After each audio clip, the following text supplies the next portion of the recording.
Hey guys, how are you all? Welcome back to my channel. Today we will see what if Naruto using too much chakra. Naruto finds himself in a hospital. If you enjoy tea, then please like, share and do comments. The earth was shaking. All around, hysterical villagers tried to run to the shelter, hoping to get away from the crumbling earth. There wouldn't be enough room in the shelters.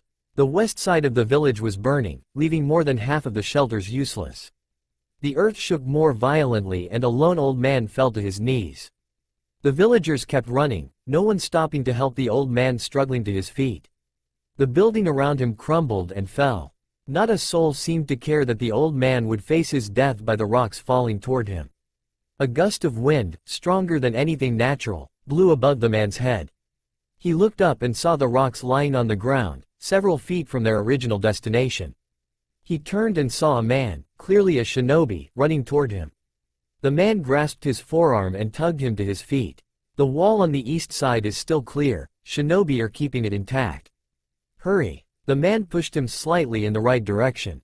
The old man turned to thank the stranger for stopping when no one else did, especially since the fire was quickly approaching. It was his first chance to get a good look at his savior. Immediately the old man stiffened.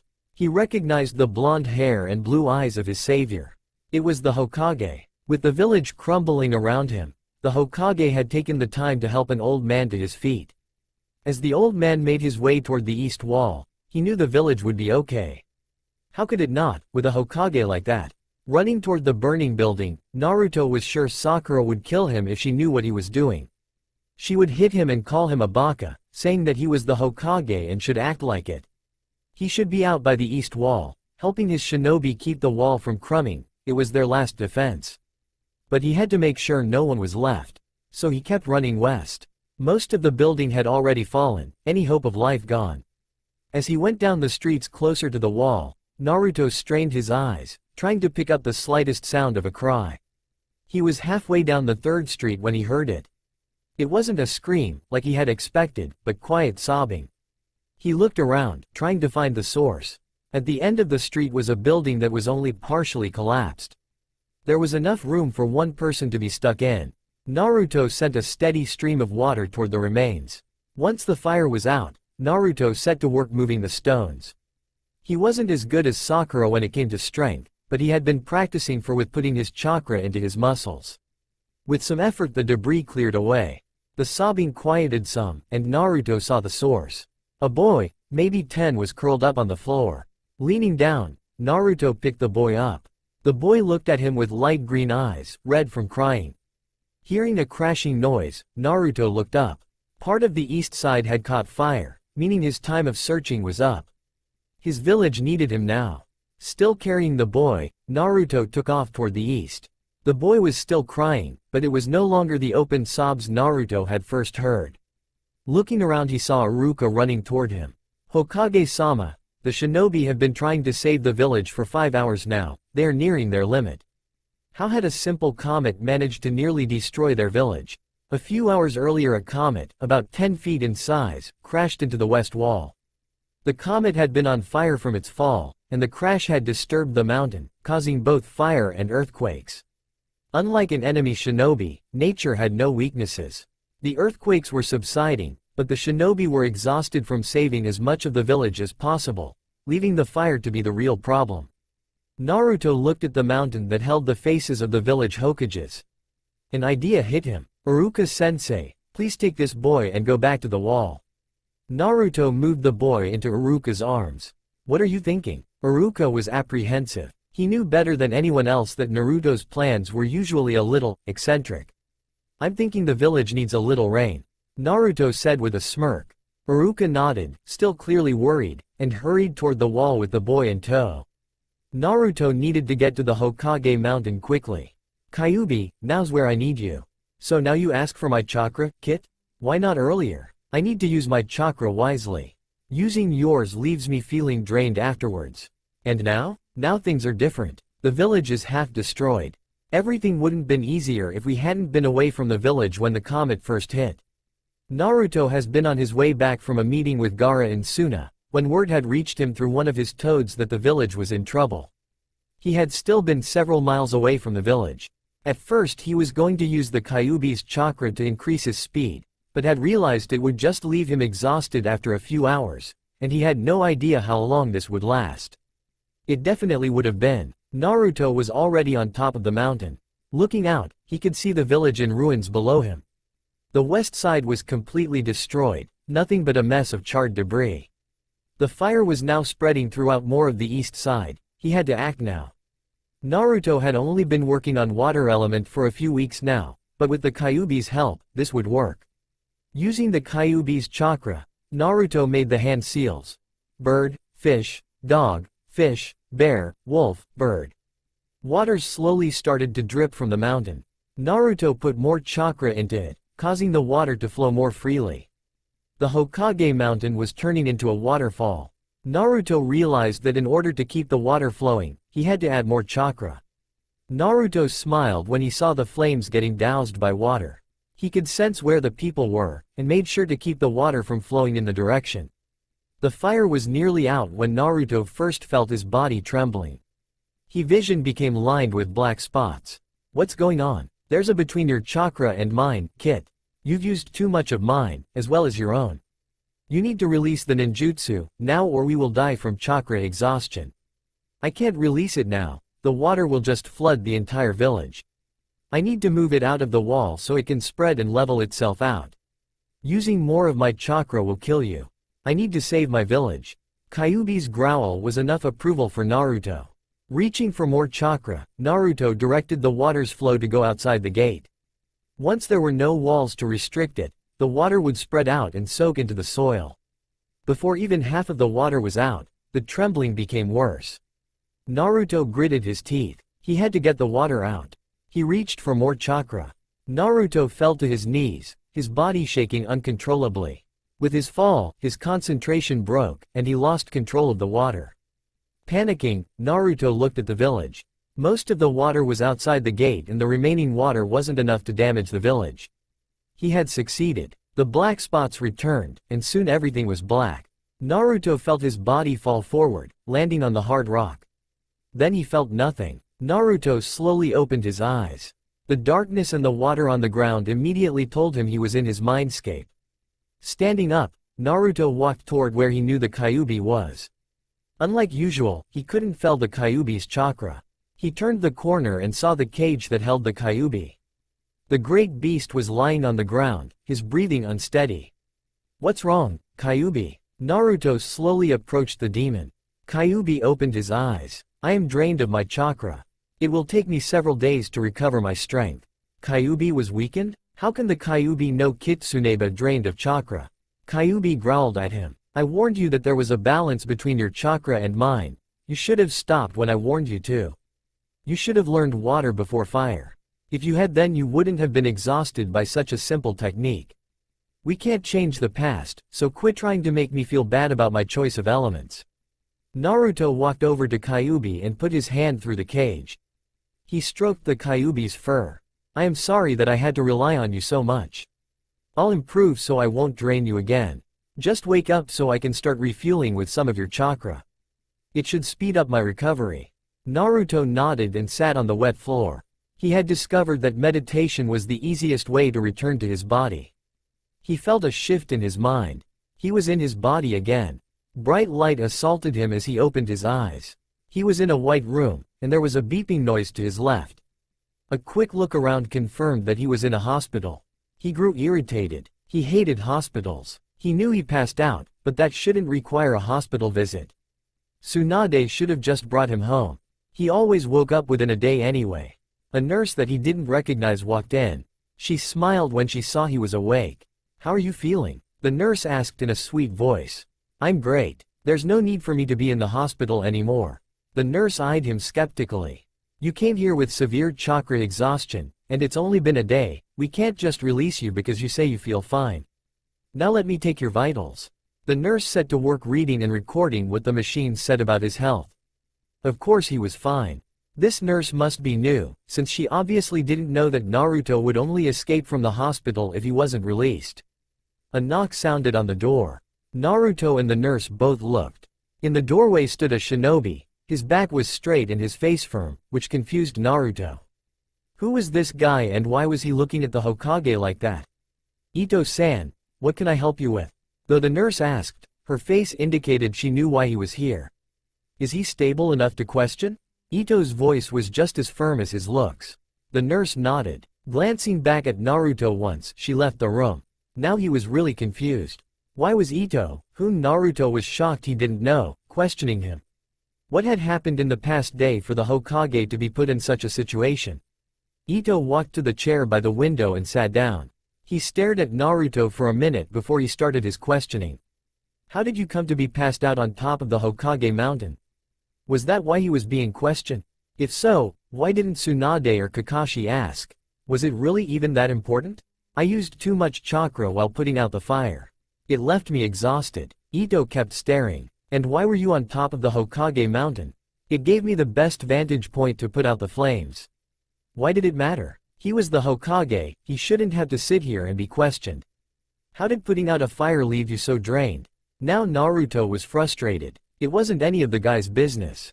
He was about to tell Ito that when he recalled what he had been working on with Kakashi, patience. Taking a deep breath, Naruto answered. I was using a new technique and I didn't understand it properly. It left me more drained than I should have been. Ito looked content with his answer. Standing from his chair, he headed for the door. He was in the doorway when he suddenly turned around. I did have one more question. Naruto waited as Ito studied his appearance once more. What's your name? What? They were supposed to have left an hour ago. Minato sighed as he waited for his final student to arrive. Obito was always late. For the past year, Minato had been trying to get Obito to show up on time, but his ideas never seemed to work. He had even resorted to telling Obito to arrive at an earlier time than Kakashi and Rin, but he was somehow still later than the others. Next to him Rin was fidgeting, clearly getting tired of waiting for her teammate. Kakashi was leaning against the gate, his irritation not visible. The sound of heavy footsteps alerted him to Obito's arrival. Sorry I'm late. A merchant knocked over his vegetable stand and I stopped to help pick them up. Nothing should keep you from being on time. As a shinobi you shouldn't allow civilian problems to hold you up. Kakashi's tone was haughty. It's just a scouting mission, no one is in danger. Obito bit back. And what if the mission had been upgraded during the night? You would have been late and we would have been a person short. Not that it matters, since you aren't even a good shinobi. Kakashi was now standing up. Obito opened his mouth to retort, when Minato decided it was time to step in. Obito, Kakashi, focus on the mission. His team of 2 genin and 1 chunin turned their attention towards him. Our job is to scout the area within a 20-mile radius of the southern gate of Konoha. It should take us 2 days. The mission is AC rank. We will split into pairs, but we will be within a mile to each other at all times. Rin and Kakashi, you two will be together. Kakashi, I want you to use the tracking skills I taught you to make sure you remain within a mile of Obito and me. Kakashi mumbled something. Minato was pretty sure the words, Obito, loud, and mile, were somewhere in the sentence. Rin, because Kakashi will be focusing on us, you will be examining the surrounding area. Rin nodded. Obito, you're going to make sure we don't drift away from Rin and Kakashi. Sensei, if Kakashi is keeping track of us, why should we have to keep track of them? Because Rin and I could find something that causes us to stop. If we stop, and you aren't keeping track of us, we will be separated and the situation could become dangerous. Baka, Kakashi said. Obito clenched his fist and took a step toward Kakashi. That's enough. Since we are already an hour late, it is best we leave now. His team nodded, but he saw Obito stick his tongue out at Kakashi. Why did he have to get stuck with such an arrogant teammate? Obito was sure that no one had ever had to suffer with such a teammate. Kakashi was unbearable. He acted like he was so cool. Just because he was a genius and had become a chunin when he was 8, did not make him a better shinobi. As soon as his Sharingan developed, Obito would show him. At least Sensei had been smart enough to put Obito and Kakashi on separate teams. Though it should have been him paired with Rin, not Kakashi. Obito, how far are we from Kakashi and Rin? Minato's voice broke him out of his thoughts. Shoot, he hadn't been paying attention. He focused his chakra into his hand and lightly touched the tree he was resting on. The others were half a mile away. Only half a mile. Minato started jumping through the trees again. Obito took off to catch up to him. Minato-sensei. Why are we patrolling this area? There was a fire in the woods yesterday. From what we've gathered, it wasn't natural. It could be anything. The Sand Dame wants to make sure that nothing is endangering the village. I explained that last night. Of course Obito hadn't been listening. Minato briefly wondered how he ended up with such a unique team. It was a good time to talk to Obito about his lateness. Obito, why can't you ever arrive on time? I always intend to make it, but stuff happens. Some days I sleep in, others I forget where I put my weapons. Obito shrugged. I know it's important for me to be on time, but every morning something happens that keeps me from showing up on time. Obito decided not to mention that some of the Uchiha teens hid his things on a daily basis. Obito wasn't exactly the ideal Uchiha. Please just try harder. Right now it might not seem like a big deal, but once you start getting harder mission, it will be. There was silence for a minute. I am entering you and Rin in the Chunin exam coming up in 2 weeks. Once again, Obito stopped. Chunin? That is so cool. He pumped his fist into the air. I am going to be a Chunin in 2 weeks. Minato wanted to point out that a high percentage failed the Chunin exams, but decided against it. It wouldn't faze Obito anyway. Kakashi was enjoying the quiet that came from being separated from Obito. For the past year all Obito had accomplished was being loud and obnoxious. When Kakashi had first learned that he was being put on a team with 2 genin, he had hated the idea. He was a Chunin shinobi, 2 genin would only hold him back. He had accepted the idea a bit more when he learned that his sensei would be Namikaze Minato, Konoha's Yellow Flash, and that one of the genin was an Uchiha. Then he met the team and he hated the idea once again. Obito was everything an Uchiha was not. Where most Uchihas were quiet genius, Obito was a loud idiot. Kakashi sometimes thought that the reason Obito still didn't have his Sharingan was because he didn't act like an Uchiha. Maybe somehow the Kekkei Genkai skipped Obito because he wasn't an Uchiha at heart. Rin, are there any chakra spikes?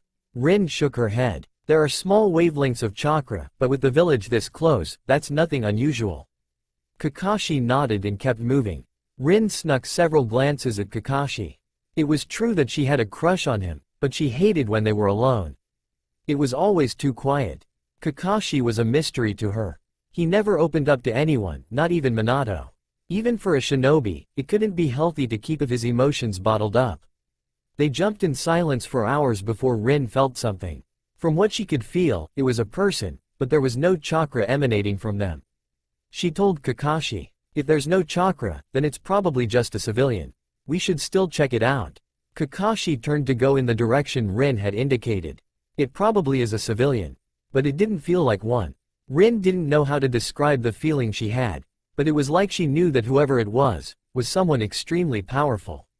She took the lead, Kakashi just followed her silently.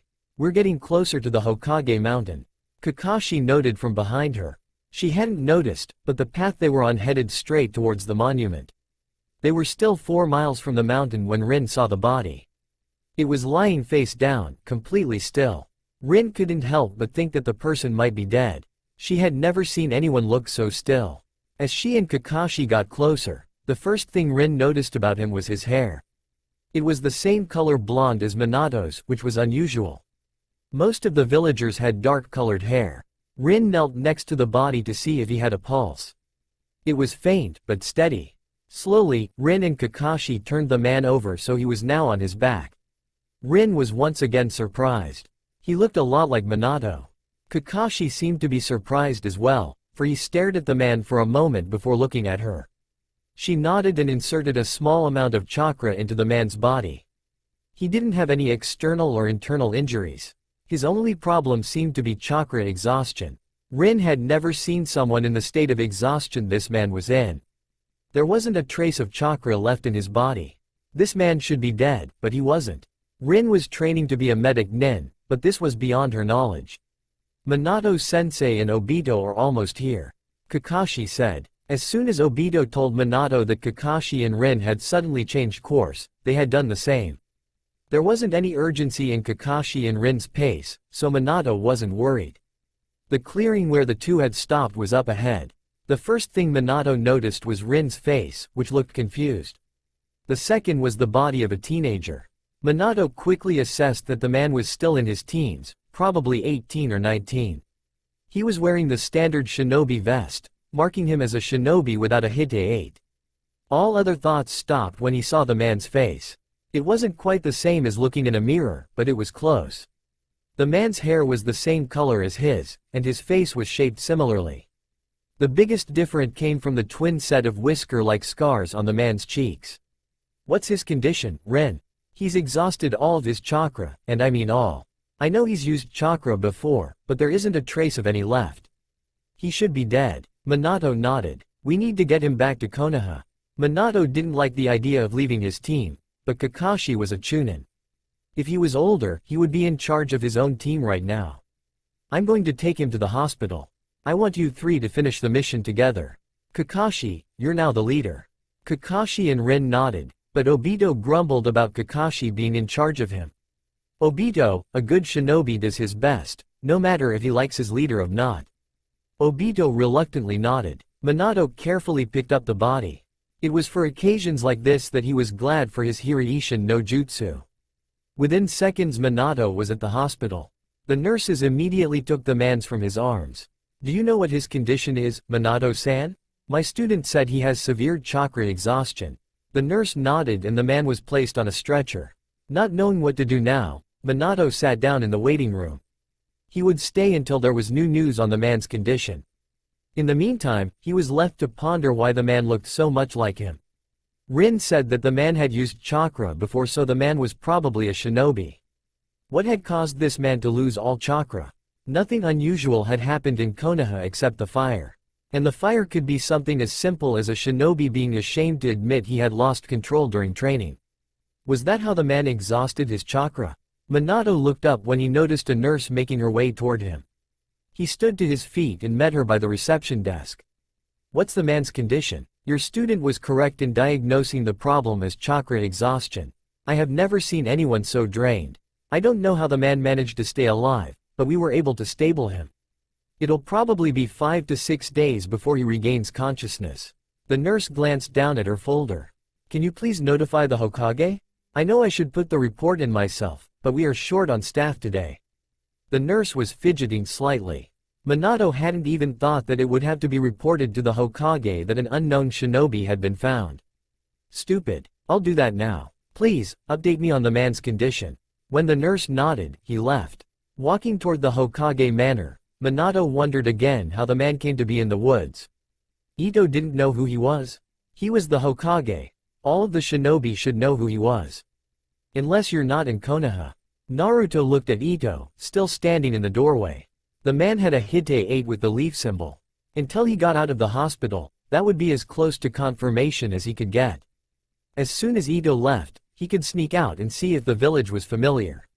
He had collapsed at the top of the Hokage mountain. Surely no enemy shinobi had been able to kidnap him while he was unconscious. And if they had, why would they put him in a hospital? This had to be Konoha, but why didn't Ito know who he was? Naruto looked at Ito again and realized the man was still waiting for his name. He thought about lying, just in case, but he was well known in too many places for a false name to last more than a day. Naruto. Ito didn't acknowledge him again, he just turned and left. Finally alone, Naruto swung his legs over the side of the hospital bed. Grabbing the IV stand, he made his way over to the window. The view from the window looked like Konoha. The stores were in the same location, and the front gate bore the leaf symbol. Comforted with the familiar view, Naruto started to plan his escape. You forgot something, Kit. What? The village looked the same as it had, the fire. Looking back out the window, Naruto saw no traces of there being a natural disaster. In fact, now that he looked closer, the ground was higher than it had been when he collapsed. It looked more like it had before Pain's attack. What was going on? What do you think this is? I agree that this is certainly Konoha, but not the Konoha we know. This can't be a genjutsu. Our merged chakra immediately gets us out of any illusion. Find a calendar. Why? I can only conclude that we are at some point in the past. How is that even possible? I don't know. This is definitely Konoha, just not the Konoha we were last in. Was time travel really possible? Naruto groaned. If it had happened to him, clearly it was possible. At least he hadn't been wearing his Hite 8 when he collapsed. Now he wouldn't have to find a way to explain how an unregistered shinobi bore a Konoha Hite 8. What time period was he in anyway? As much as he wanted to get out of the hospital, he would probably get the most answers if he was patient. Stupid Kakashi, why'd he have to harp on the importance of patience? Barging in and demanding an answer was so much more fun. Maybe she did prefer Kakashi's quietness to Obito's loudness. With the exception of when he was asleep, Obito had been talking non-stop about the Chunin exams. And I'll be the same rank as Kakashi, so I won't have to suffer another mission with him in charge. You only become a Chunin if you pass the exam. Knowing you, you'll fail. Obito rolled his eyes at Kakashi. In an attempt to shut up Obito, Rin spoke up. Kakashi, I know you were a special case, but doesn't the Chunin exam call for a 3-man cell to participate? Kakashi looked back at her. A 3-man cell is advantageous, but the rule is that every genin on the team must agree to take the exam. Since you and Obito are the only genin, you will be allowed to take the exam. But we'll be at a disadvantage. Who cares? I bet I could pass the entire exam without any help. Obito sped ahead, as if trying to prove his point by being the fastest. Rin shook her head. Obito really was a lost cause. 2 more hours until they would meet up with Minato at Ichiraku's. The ramen stand had opened up a few months ago, and had quickly become their favorite place. After every mission they went there to unwind. At least Obito listened when Minato told him to stop talking. Most of the time, no longer having to focus on remaining close to anyone, Kakashi allowed himself to think about the man they had found yesterday. He had looked so much like his sensei. Maybe they were related. Minato didn't seem to know who the man was, but there had been instances where long-lost relatives met each other under unusual circumstances. Oh, great. Now he was starting to sound like Obito. The idiot was still going on about becoming a Chunin. Like he had what it took to be a Chunin. Obito would probably fail the first test. Kakashi was relieved to see the tree line thinning, and the gate of Konoha coming into focus. Hopefully, Minato knew more about the man's condition than they had known yesterday. Kakashi would die before he let it known, but he was curious as to who the stranger was. Making their way into town, Obito led the way to Ichiraku's. As the familiar stand came into view, Minato was already waiting for them. How did you know when we would be back?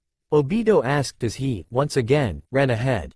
Oh, I just calculated your arrival time by the distance you had to cover and the speed you were going at.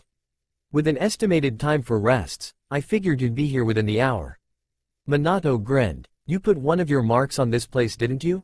You heard that we had arrived from the front gate and used Yuhiriishin no Jutsu. Rin accused. Minato looked guilty. Sensei, you said that you didn't want to use that jutsu except in battles or emergencies. You said it could lead to becoming lazy. Minato caught Kakashi's eye. I had been talking to the Hokage. I didn't want you to have to wait long, so I used it. Translation. I know Obito must be talking non-stop about the Chunin exams, and I decided not to prolong your suffering. Let's eat. Obito didn't wait for them. He sat down on a stool and ordered 2 bowls of pork miso. Minato sat on Obito's left, while Rin sat on Obito's left. Thankful for the empty seat next to his sensei, Kakashi sat down. After ordering, Kakashi decided to ask about the man. Anything new? Minato shook his head. Rin was right about the chakra exhaustion. The nurse said that it could be another 5 days before he wakes up. That's not surprising. The man should be dead. Do the nurses have any idea what caused him to survive? Not that they told me. Shinobi strong and weak would have died from that level of chakra exhaustion. Kakashi looked at his sensei closely. His eyebrows were furrowed, like he was thinking a problem through. You don't think it has anything to do with Fuinjustu, do you, Minato-sensei? When Minato looked at him, Kakashi could see that he was surprised that Kakashi had guessed his thoughts.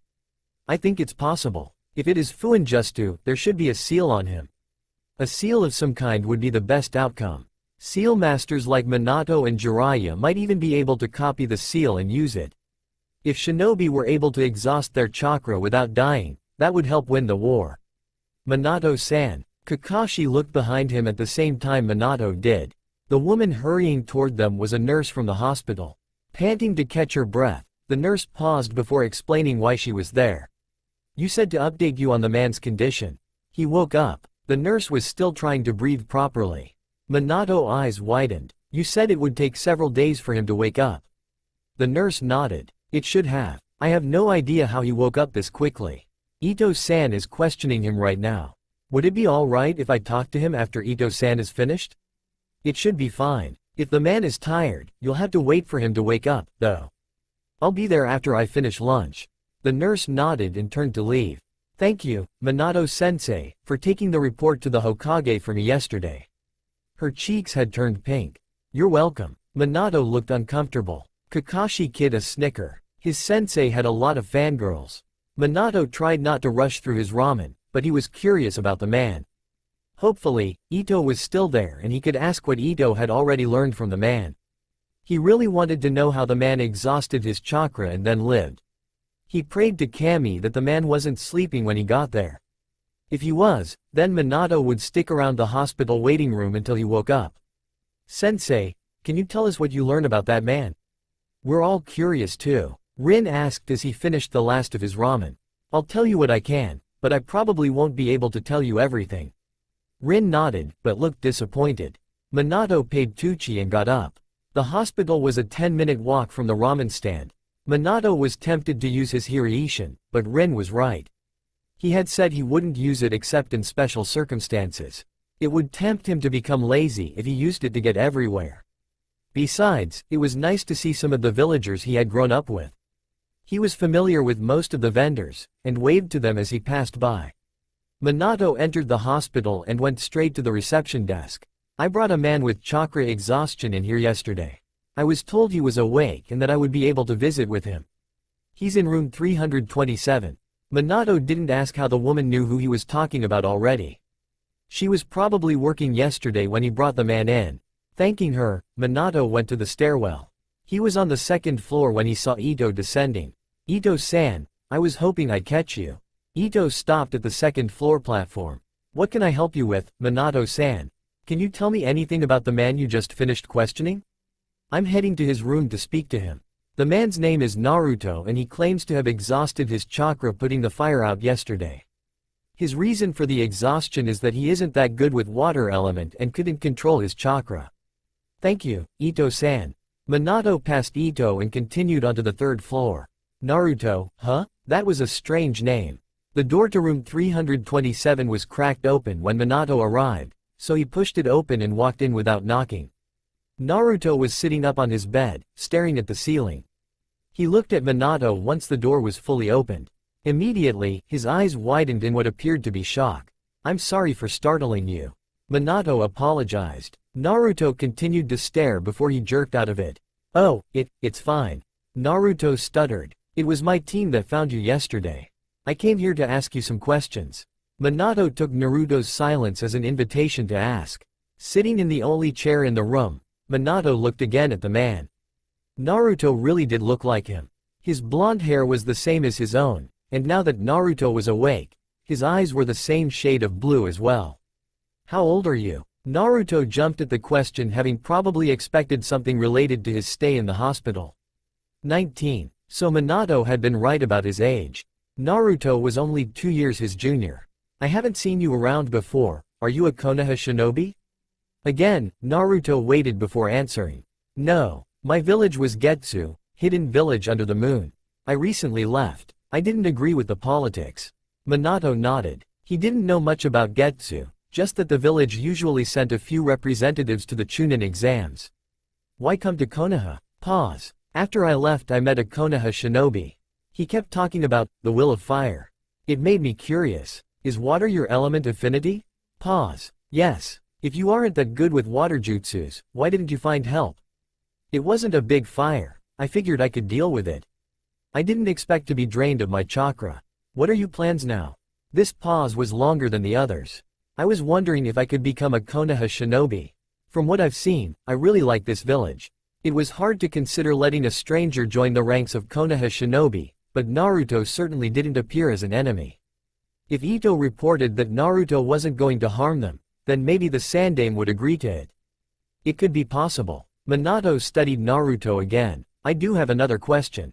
Do you know why you were able to survive after using all of your chakra? Pause. I've always been able to. I think I might have a Kekkei Genkei that no one told me about. That was possible. A knock drew both their attention. A nurse was in the doorway, this one older than the previous. I'm sorry to interrupt your questioning, Minato-san, but Naruto-san needs to rest. I'm not tired. Naruto's outburst shocked Minato. The man had been so reserved until then. Even if you don't feel tired, your body is still recovering. Please, try to sleep. Minato stood from his chair. I'll stop by soon, Naruto-san. Please, listen to the nurse. Minato left the room. He needed to report this to the Hokage. Naruto had been trying to figure out what time he was in by going over everything he knew about this Konoha when the Yondaime walked in. The Yondaime, not just the village hero and his personal hero, but his dad. He had just had a conversation with his dad. His long-dead dad. At least we know around what time we are in. It took Naruto a minute to clear his thoughts enough to understand what Kyuubi had said. Right, the Yondaime is alive, which puts this before my birth. He said he had a team, which probably means Kakashi-sensei's team. And the nurse referred to him as Minato-san, not Hokage-sama. Naruto took a second to calculate the time span.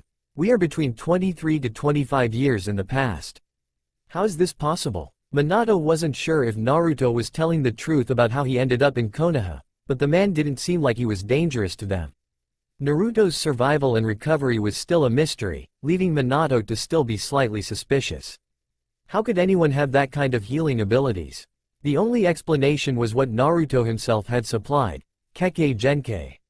He had never heard of the bloodline, but there were many Kekkei Genkei that were unknown. It was due to these uncertainties that Minato now found himself in the Hokage's office. Hokage-sama, what the man told me matches with what he told Ito-san. A bit of his story seems unbelievable, but it is all possible. He said that he thinks he has a Kekkei Genkei. The Sandame, who already looked worried, straightened at the mention of a Kekkei Genkei. What makes him assume he has a Kekkei Genkei? He believes that's why he survived and recovered so quickly. A Kekkei Genkei is a possibility. There have been bloodlines known to affect a man's body. Extended life, unbreakable bones, obviously the Sharingan and Byakugan. If it is a Kekkei Genkei, then there will be no way to physically see it unless it is in use. So we can't confirm or deny what Naruto said. Correct. With this we only have his word.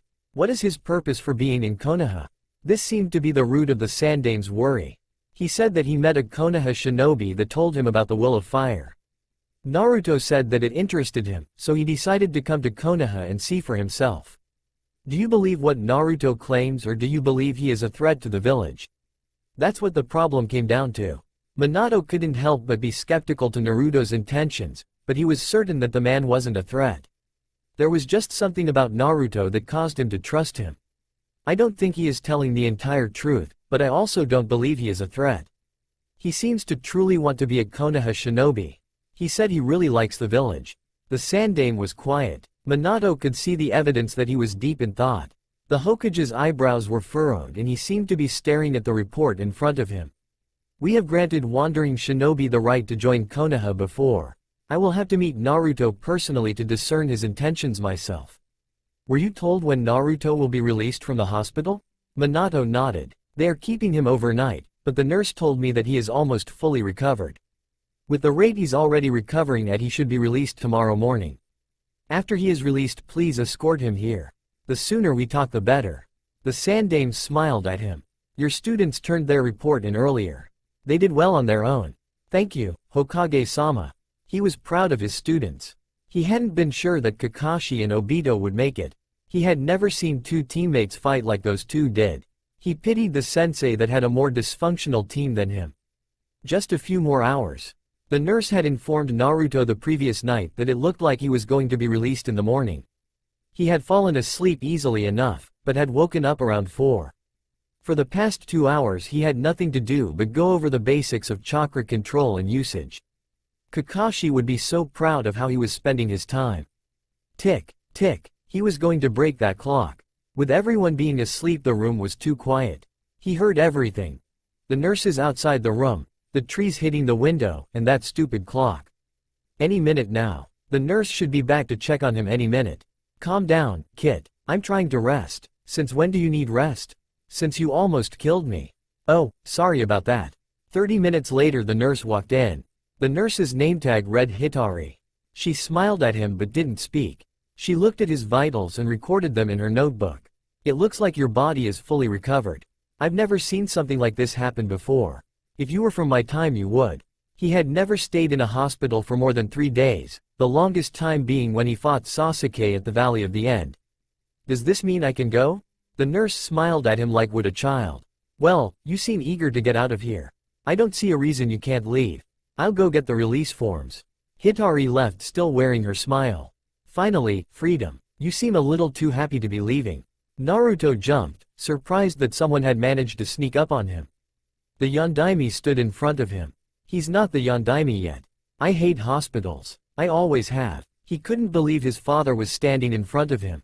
How many times had he dreamed of knowing who his parents were? And then after finding out, dreaming of what it would have been like to know them. Maybe he had that chance now. I can understand not liking hospitals, but I've never been as anxious as you to get out of here. The Yondaime Minato teased. It felt surreal. His father was visiting him while he was in the hospital. But Minato didn't know he was his father, so why was he here? Why are you here? Naruto voiced his thoughts. What, you don't want me here? Minato leaned against the wall. The Hokage would like to speak with you and he asked me to escort you. As soon as the release forms are finished, we'll head over to the Hokage manor. Where are my clothes? Minato stood up and walked over to a table across the room. The table had a shelf with columns in it. Minato reached into one of the columns and pulled out his clothes. Thank you. I'm going to check if the paperwork is finished yet. Minato said as he handed Naruto his clothes. Naruto nodded. After Minato left, Naruto changed out of his hospital gown. When he collapsed he had been wearing a Jonin standard outfit, blue pants and shirt and a green vest. All of his clothing as well as his weapons pouch was there. The only thing missing was his Hite 8. Why would they take my Hite 8? Oh, no. If they see my leaf Hite 8, then they'll know I'm not from Getsu. Wait, I remember now. It fell off back in our time. Phew, at least we don't have to worry about our cover being blown. Yet, always the optimist. Minato came back several minutes after Naruto finished getting dressed. Everything's set. Follow me. It was strange, following Minato around. Naruto had always assumed his father was a serious person. Minato was light-hearted, teasing him and making offhand comments about Konoha. Despite his many trips to the Hokage manor, this was Naruto's first time considering it fun. As they entered the building, Naruto was reminded how much it had changed from the Sandaime's time. The walls were still red, the ceiling was still white, and Naruto was pretty sure that was the same receptionist desk. The decor was what was different. The Sandaime kept things simple. A plaque here, a proverb there, nothing overly personal. Naruto had pictures of all of Konoha's heroes on the walls, including the White Fang. He never said it, but Naruto was sure it meant a lot to Kakashi. The receptionist looked up as they approached.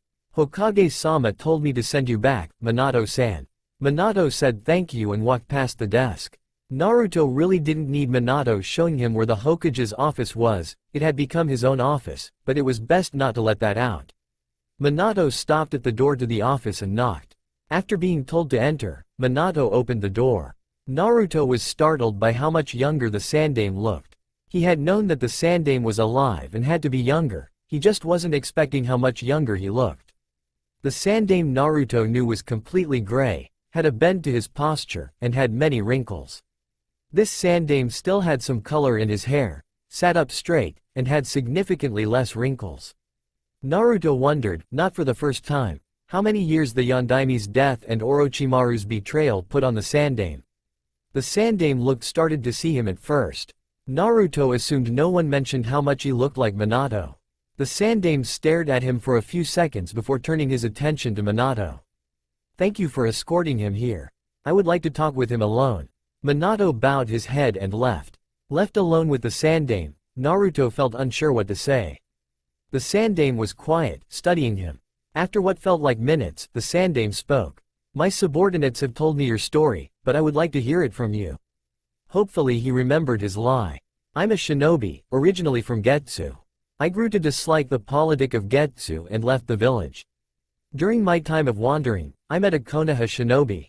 He had such pride in his village that it intrigued me. I came by the south entrance. I saw the fire and attempted to use water jutsu, but I struggled with my chakra control and I ended up exhausting all of my chakra. And how is it you survived being completely drained of your chakra? And your recovery? I don't know the reason for sure, but I believe both can be attributed to a Kekkei Genkei. Or, the Kyuubi no Kitsune. The Sandaime was quiet again. After another minute or two, he spoke. I can't find fault within your story. Ito-san and Minato-san both told me your story and I found nothing to disprove what you've said. Without any evidence against you, I believe you. Naruto released his breath. He didn't know what he'd do if the Sandaime didn't believe him. Minato-san mentioned you were interested in becoming a Konoha shinobi. Yes, just from the hospital care and your treatment of me, I can tell there is something special about this village. What rank were you when you left Getsu? Might as well be honest. Genin. The Sandaime nodded. Very well. If you had been higher ranking I would have tested your skill, instead I will assign you to a Genin team. Aren't the teams already made up of 3 men cells? Yes, but a team with a medic shinobi could have a 4th man added. I will give you your assignment tomorrow. Do you have money for tonight? Thankfully he kept his money in his pants pocket. Yes, Hokage-sama, I have enough to last me until the end of the week. I will have Akuto-san show you around town. Within moments, said shinobi was inside the room. Akuto motioned for Naruto to follow him. Great, I bet I'm going to get stuck with D-rank missions. Hopefully it doesn't take too long for me to move up in the ranks. Maybe you could actually get promoted to Chunin this time. I could have previously. There just wasn't a reason to. Kit, I believe you should only use skills on a Genin level. You shouldn't know most of your techniques, especially Kage Bunshin, Rasengan, and Sage Mode.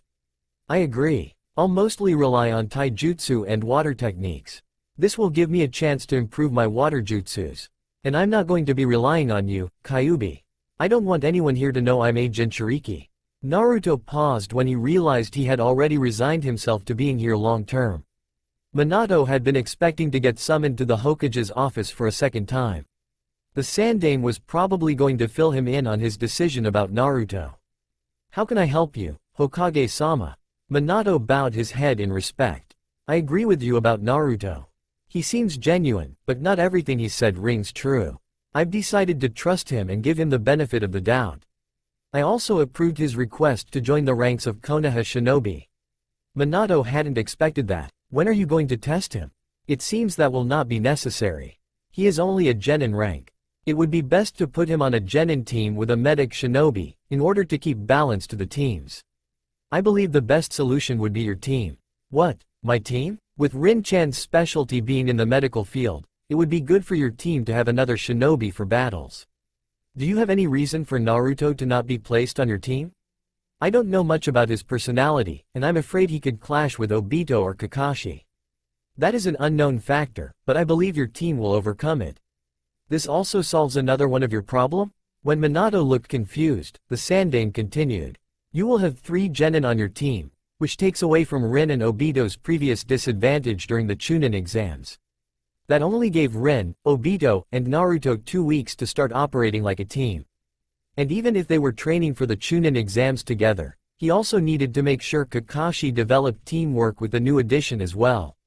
It was going to be hard, adding a new member after a year of them being a team, but it could be done. My team meets at Train Field 3 at 8 in the morning. I'll make sure he knows. Minato bowed again and left.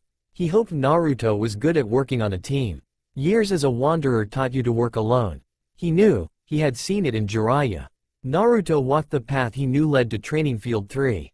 The Sandaime didn't come out and say which team he would be assigned to, but Naruto suspected it would be Minato's. Adding a 4th member to a team would be difficult. The only place it could really be beneficial would be on a team with a medic shinobi. From Kakashi, Naruto knew that Team Minato was one of the few teams during the 3rd Great Shinobi War that had a medic specialist. Naruto tried not to get excited about the idea of spending time with his father, or even better, training with his father. He didn't know why he was here or how long he would be here. It would be best to not get attached to anyone. Still, he couldn't deny that he was a little excited. It had been weird walking down the streets of Konoha that morning. Naruto had become used to the stares of the villagers. When he was young they would stare at him and talk about him with disgust, then it changed to curiosity, and now it was awe. He hated it when people stared at him. He had long ago given up his desire to be acknowledged by everyone. Now his only goal was to protect them, which would be hard since he was no longer in the right time period. Naruto stopped walked. It was a good thing he had decided not to reveal his status as a Jinchuriki. Having two Kyuubi Jinchurikis in the same time period would be a dead giveaway to his situation. Kyuubi had warned him against using any techniques above Genin. That left him with taijutsu and water element. He would have to slow down his reaction time with his taijutsu, but that shouldn't be too difficult. It was a good thing he only knew the basics of water element. At least he would be able to work his full capability with it. This would give him an opportunity to practice it too. He had already mastered wind and fire by the time he became Hokage. Since then he had little time to train, the result being that his water jutsu was taking longer to master. He had been working on it for several months, but he could only do the basics. As he continued walking, an idea came to Naruto. If a 19-year-old shinobi was still a genin, he needed to have the attitude to match that. No genin that old would be serious about life. Besides, as Hokage he had to act mature or people would doubt the idea to make a teenager Hokage. What chance would he have again that allowed him to act like a kid? Grinning, Naruto walked onto the training field before him. If Kakashi had been accurate about his old team, and Kakashi was always accurate, then he would get along well with Obito. Kakashi himself? Not so much. Kakashi knew the moment the man strode onto the training field that he was going to be a nuisance. From his stupid grin to his obnoxiously loud greeting, it was no mystery that he was still a genin.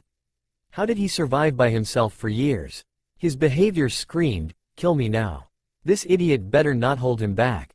Kakashi. Kakashi looked up to see Minato in front of him. That man looked frustrated. "I asked you to introduce yourself to your new teammate." Kakashi glared at the man.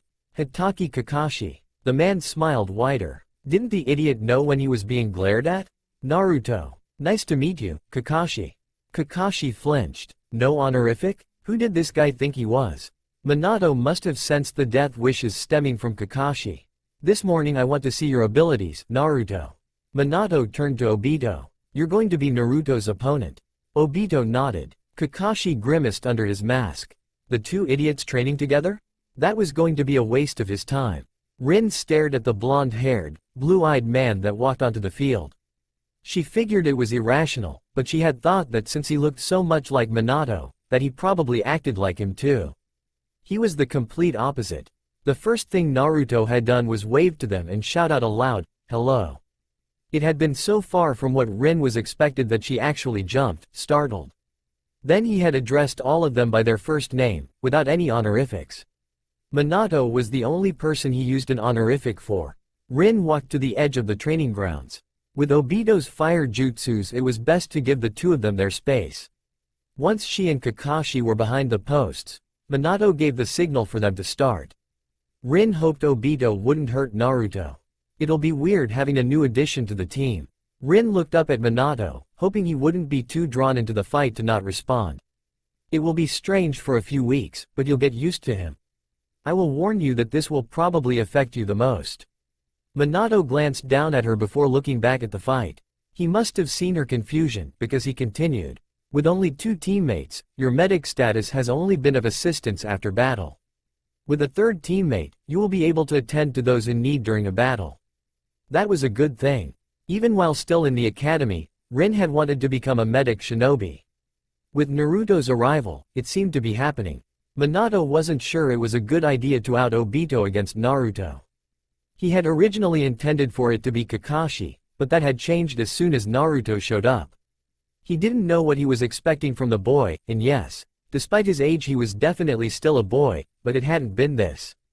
It was no surprise that Naruto had remained a genin. Obito may be hyperactive, but Naruto was bordering obnoxious. Don't misunderstand, he liked the boy, his personality was just unexpected. After a few days, Minato knew he would get used to the boy's attitude. Until then Minato hoped none of his team killed the boy. Obito was a good shinobi, but he struggled with control. Kakashi had been ideal because he knew how to go easy on a weaker opponent. If Naruto couldn't keep up with Obito he would get burned. As it was, Naruto was actually doing an okay job. He hadn't managed to land any hit on Obito, but he had also avoided being hit. Obito made the signs for Kaden, Gokakyu no Jutsu. In order to counter, Naruto made a hand seal that Minato knew was incorrect. A thin layer of water went up as a shield, but Obito's fire went through it. Minato could tell from Naruto's face as he dodged that the jutsu had been weaker than he'd thought. Naruto looked around, seeming to study the surrounding area. Naruto adjusted his position to a crouch. He didn't move until Obito started to make the signs for another fire jutsu. As soon as Obito started the signs, Naruto lunged forward. Obito was too distracted from focusing on the signs to react fast enough. Naruto punched Obito in the stomach. Obito stumbled backwards before charging in again. Another punch, this time to the head. Obito may have had the advantage in long-range attacks, but Naruto had the advantage in close range. That's enough. Minato stepped forward as Naruto swung to land another hit on Obito. Naruto paused inches from his fist making contact. Minato was impressed with Naruto's reflexes. Your taijutsu is above average, Naruto-kun, but your ninjutsu needs a lot of work. It was a good thing Minato's affinity was for water. Naruto grinned. When can you train me to get better? Naruto took a few steps toward him, his hand folded together like he was begging. Right now. He turned to face the rest of his team. Kakashi, I want you to practice putting chakra into your ankles and knees. It helps increase your speed. I don't want you trying it when I'm not around though, it uses a lot of chakra. Kakashi's face remained blank, but he nodded. Rin and Obito, I want you to work on chakra control. Obito, knowing how to make a large fire is important, but so is being able to control your chakra to the point of being able to make a small, but powerful fire. Your goal is to increasingly make smaller fires. Rin, in medical jutsu's lack of control can be deadly. Go to the river and get a large fish. Practice keeping the fish alive. Do it for 5-minute intervals. After the 5 minutes, release the fish, rest for 30 seconds and then start the process over again. Finally he turned back to Naruto. Naruto, we're going to be working on the hand signs for water jutsus. Naruto stared at him, a dazed expression on his face. What? Minato asked. Naruto snapped out of his daze. Nothing, I just wasn't expecting you to focus on me first. Why wouldn't he have? Naruto didn't know how to make a proper water sign. If that wasn't fixed then their team could be in danger. Plus it only made sense that Minato would focus his attention on his new student first. Learn all of his capabilities. Minato looked over at his other 3 students. Kakashi, Rin, and Obito were all practicing what he had told them to. Time to start with Naruto. I'm sure you noticed that the water shield you used against Kaden, Gokakyu no Jutsu was weak. The reason is that you performed the seals in the wrong order. Naruto slapped himself on the forehead. I can't believe I messed up the seals. I knew I should have paid more attention to sensei. Minato was once again surprised by the boy's outburst. Naruto was calm 1 minute, then incredibly loud the next. It's okay that you messed up the seals as long as you learn them the right way now. Naruto nodded. You switched ram and tiger. The correct seal is bird, monkey, hare, ram, dragon. By using tiger in place of ram, the jutsu lost its strength. Remember that the tiger seal is more common in fire jutsus than in water jutsus. So the seal is bird. Naruto made the bird seal, monkey. He made the monkey seal, hare. He made the hare seal, ram. He made the ram seal, and dragon. He made the dragon seal. Correct. Run though the seal a few more times before putting any chakra into it. Minato was once again surprised and impressed by the boy. Naruto's loud behavior and only average skill lead him to believe the boy was a slacker, but Naruto clearly had a desire to learn. Naruto stood, doing the seals repetitively, mouthing the names of the seals as he did them. After Naruto went through the seals 10 times, Minato allowed him to use chakra. But remember, this is your first time doing this with the correct seal. It will take practice for you to master it. Naruto nodded, but Minato suspected he didn't hear his warning. Naruto focused on his hands as he made the seal. Bird, monkey, hare, ram, dragon. A wall of water rose up in front of Naruto. It looked to be about a foot thick. The height and width of the water shield was strong enough to withstand a fire attack. Minato stared at Naruto, mouth agape. This was your first time. How did you do that? He stuttered. Naruto just grinned like an idiot. I'm a fast learner. Minato didn't know what he had expected from the boy, but he did know that he was sure they were all wrong. He also suspected this wasn't going to be the only time Naruto left him speechless. If you asked Obito what his first thoughts of Naruto were, he would lie. Not because he had thought the man was an idiot, nor that he seemed too happy. It would be because he knew the loudness and the big grin were fakes. Naruto might not be a troubled person or even a liar, but there was no doubt in Obito's mind that he was wearing a mask. He knew because it was the same mask he put on every morning.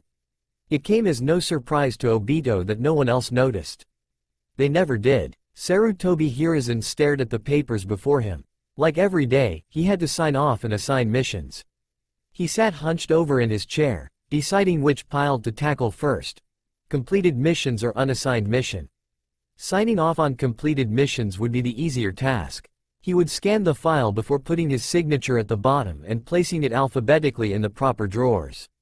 Assigning missions was harder because he had to evaluate which of his many teams would be best suited for the missions. The problems got worse when the best team was already on a mission or there were multiple places a team would fit. Going with the philosophy to do the hard task first, Sarutobi started on the list of unassigned missions. The D ranks went to the new genin, while the C ranks went to genin with more experience. B ranks and A ranks were assigned to chunin and junin. It seemed like everything would fit together fine, until he realized there were more C-rank missions than available genin teams. He went through the list of missions again, this time marking the more important missions. Some of the simple ones would have to wait.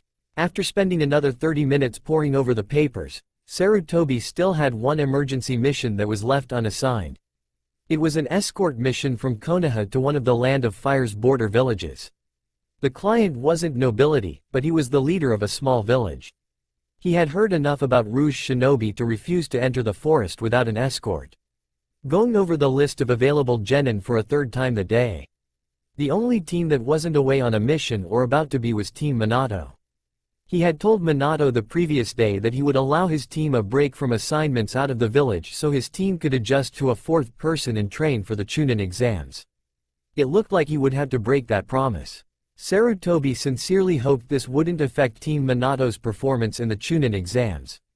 Where was it? Obito crawled across the floor to look under his bed for the second time. His goggles were missing. Obito sat on his knees and surveyed his room again. Most people would be surprised to know that Obito was actually a very neat person. He put things away after he had used them, he did his laundry, and he made sure everything was in the correct place before leaving. The only signs of his desperate search through his sleeping quarters were an unmade bed and a few articles of clothing lying next to a hamper. It was 7:30 in the morning, he was supposed to meet up with his team at 8. Upon reaching the conclusion that his goggles had been taken, Obito left the house through his window. He knew who had taken them. Uchiha Yakumi. Yakumi had been bullying Obito since he was 5.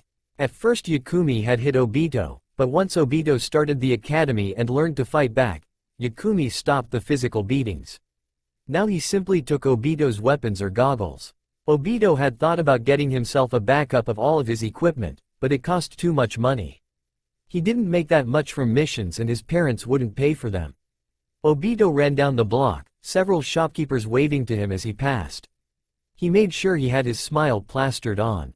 They probably assumed he was running late for something, which he almost was. Obito stopped in by the entrance into the Uchiha compound. Looking behind him to see if anyone was watching, Obito slipped down the street along the wall. The spot he was looking for was about a half-mile down the road. He knelt on the ground and probed the wall for the loose bricks. He had discovered long ago where Yakumi hid his things. Obito had decided not to gloat about finding the spot, which turned out to be a smart move. Yakumi still believed Obito had no idea where his things were hidden. It was another good thing that even an Uchiha without a Sharingan could use Genjutsu. Yakumi never even noticed that Obito had removed the items. Obito pulled out the loose brick. Deep inside the wall were his goggles. Reaching inside, Obito removed his goggles. There was a new scratch on them from being shoved into the wall. Putting the brick back in place, Obito stood up and started to run again. Now he was late. Dodging civilian as he hurried to the training fields, Opshio saw a group of kids huddled around a tree. He slowed down to get a better look. A group of 5 to 6-year-olds were trying to coax a cat out of a tree. The cat was stubbornly refusing, hissing every time one of the kids tried to reach up and grab it. It only took Obito a moment to make a decision. I was going to be late anyway. Sorry I'm late. There was a group of kids trying to get a cat out of a tree and I stopped to help. Obito rambled, trying to defend his late arrival. Minato sighed. When was Obito going to grow up? Did you get the cat out? Naruto piped up. Minato stared at him. Did he actually believe Obito?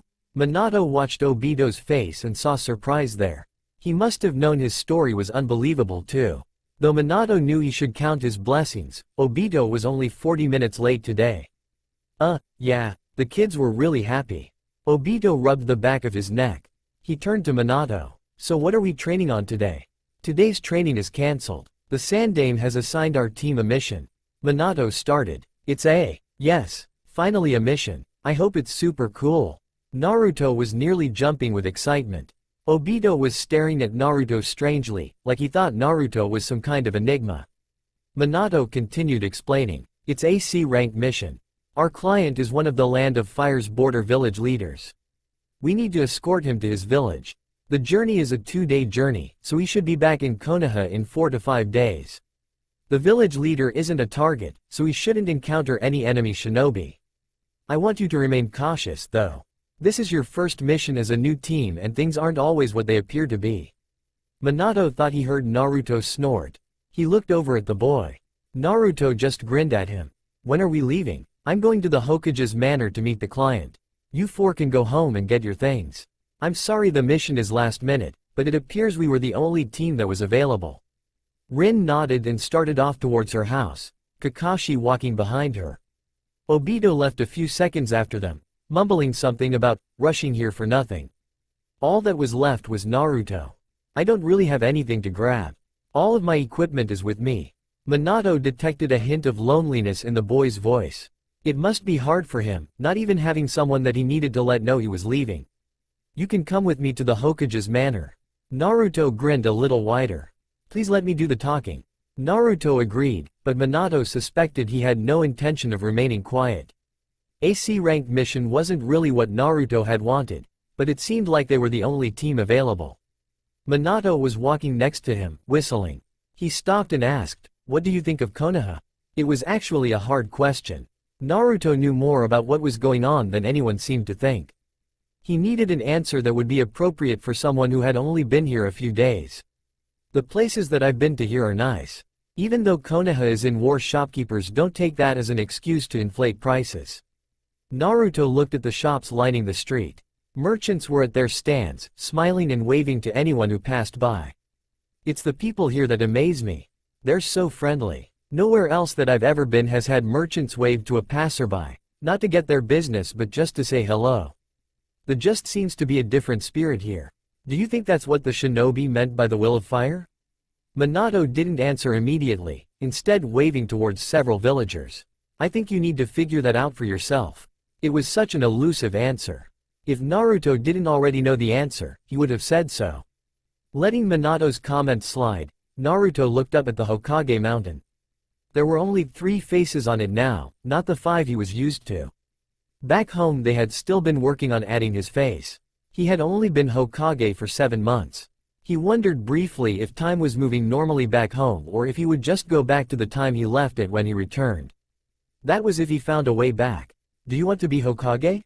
Minato started beside him. The question seemed to come out of nowhere.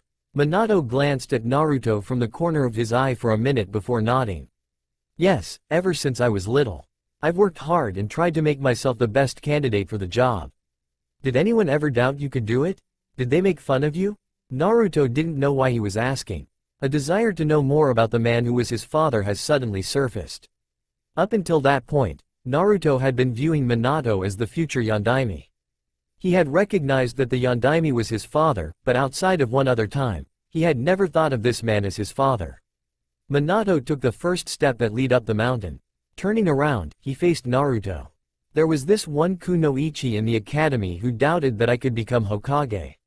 She thought I looked flaky. She made fun of me and teased me about my dream. At some point, her opinion was all that mattered to me. I just wanted her to acknowledge that I could accomplish my dream. Minato blinked, surprised that he had told a near stranger something so personal.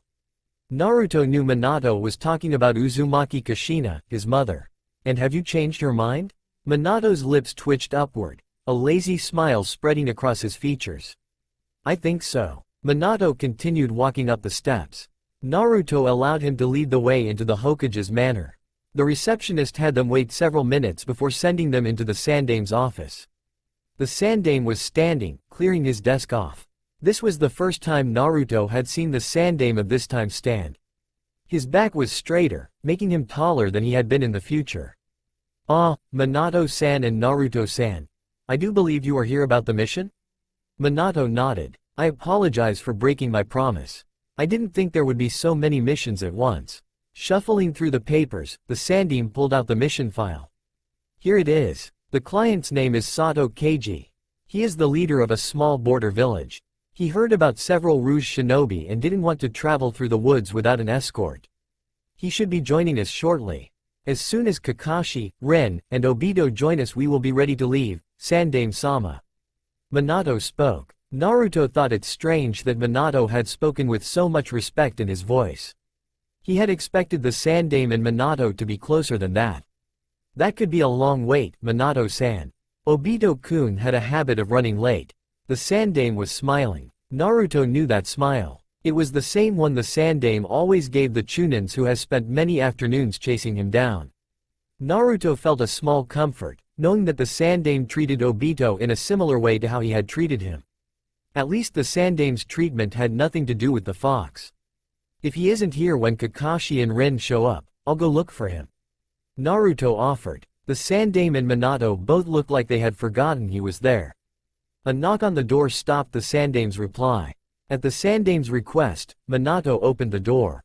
A middle-aged man stood in the doorway. The man was clean-shaven and had black hair with gray specks in it. He was short, but his confidant stance made up for his height. Naruto figured this was the village leader.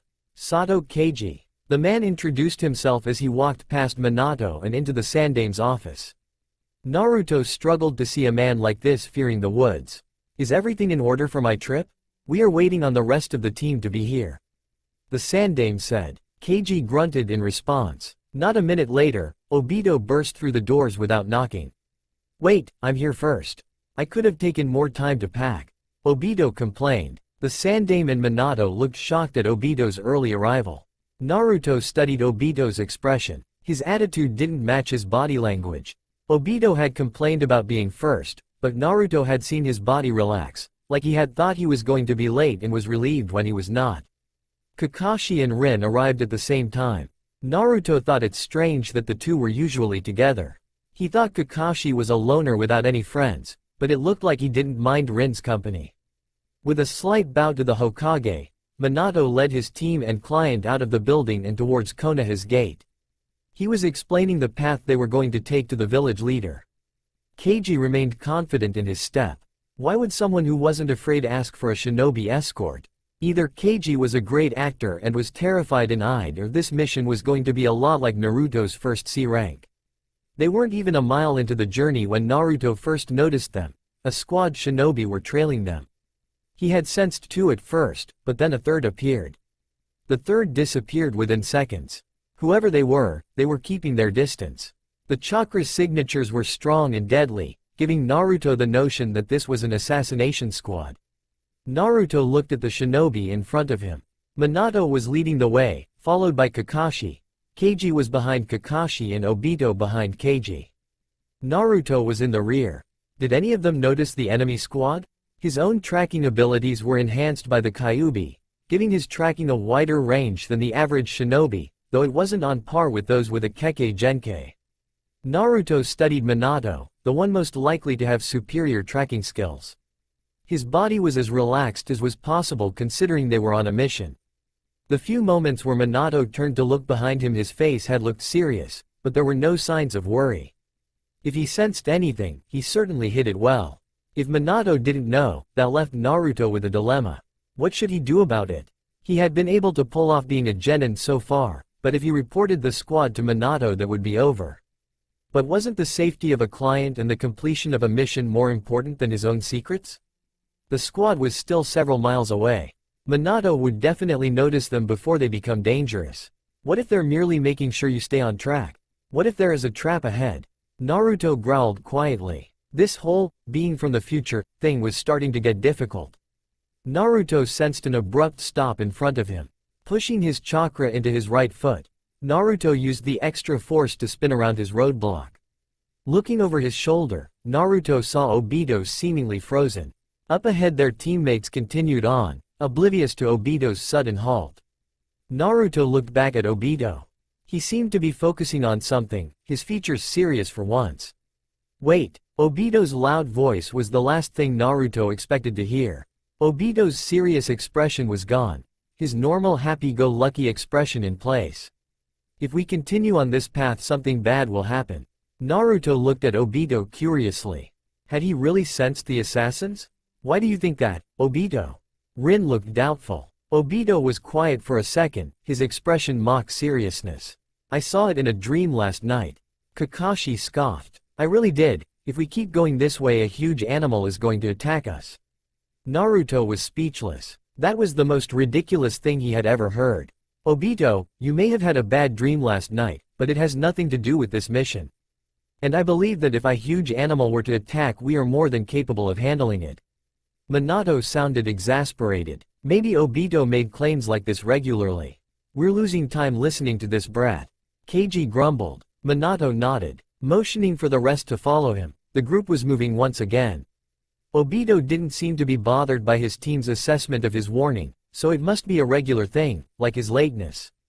But wasn't there a reason to his lateness? From Obito's reaction after arriving first at the Hokage's manor, Naruto had started to become suspicious of his lateness. There seemed to be a reason Obito wanted to keep hidden. Was this the same? Had Obito actually been aware of the squad and been trying to divert their path away from a possible trap? Naruto had fought him only a few days ago and he was sure Obito had been going full strength. Observation skills were usually best among those who had themselves been overlooked. And usually that person kept his observation skill to himself. Naruto knew because he himself was like that. Maybe Obito was too. The shinobi were still on the outskirts of Naruto's senses, but they didn't make any attempt to close in. The further Team Minato went without trouble, the more convinced Naruto became that a trap lay ahead. He had decided against alerting the others after Obito's interesting statements. Right now it didn't appear that they were in any danger, and Naruto was sure he could defend them if he had need to. No need to give everything away now. It was shortly before dark that Minato stopped them and gave the order to set up camp. As Obito and Rin set up the tents and Kakashi guarded Keiji, Minato and Naruto headed into the woods to gather firewood. They walked in silence for several minutes. Naruto snuck glances over at Minato every few seconds. He had no idea how to start a conversation with his father. It was Minato who broke the silence. You've been awful quiet since we left. I was expecting you to be more excited about getting a C-rank mission. I am happy. Naruto started. How could he explain that he had been contemplating whether or not to tell Minato about their followers? I don't know. I think it's because I'm leaving the village for the first time as a Konoha shinobi. That seemed like a good excuse. Not really. I didn't ask for your opinion, Kyuubi. If I waited for you to ask, I would never be able to tell. Naruto growled at Kyuubi. Stupid fox. Minato nodded, seeming to understand his reasoning behind being quiet. Naruto, even though you're on my team, I know nothing about you.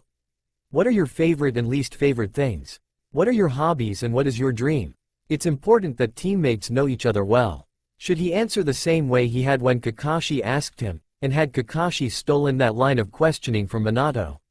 If so, then it's no wonder he's called the copy shinobi, or should he come up with new answers? He couldn't claim to want to be Hokage after only spending a few days in Konoha, so he might as well come up with a new answer.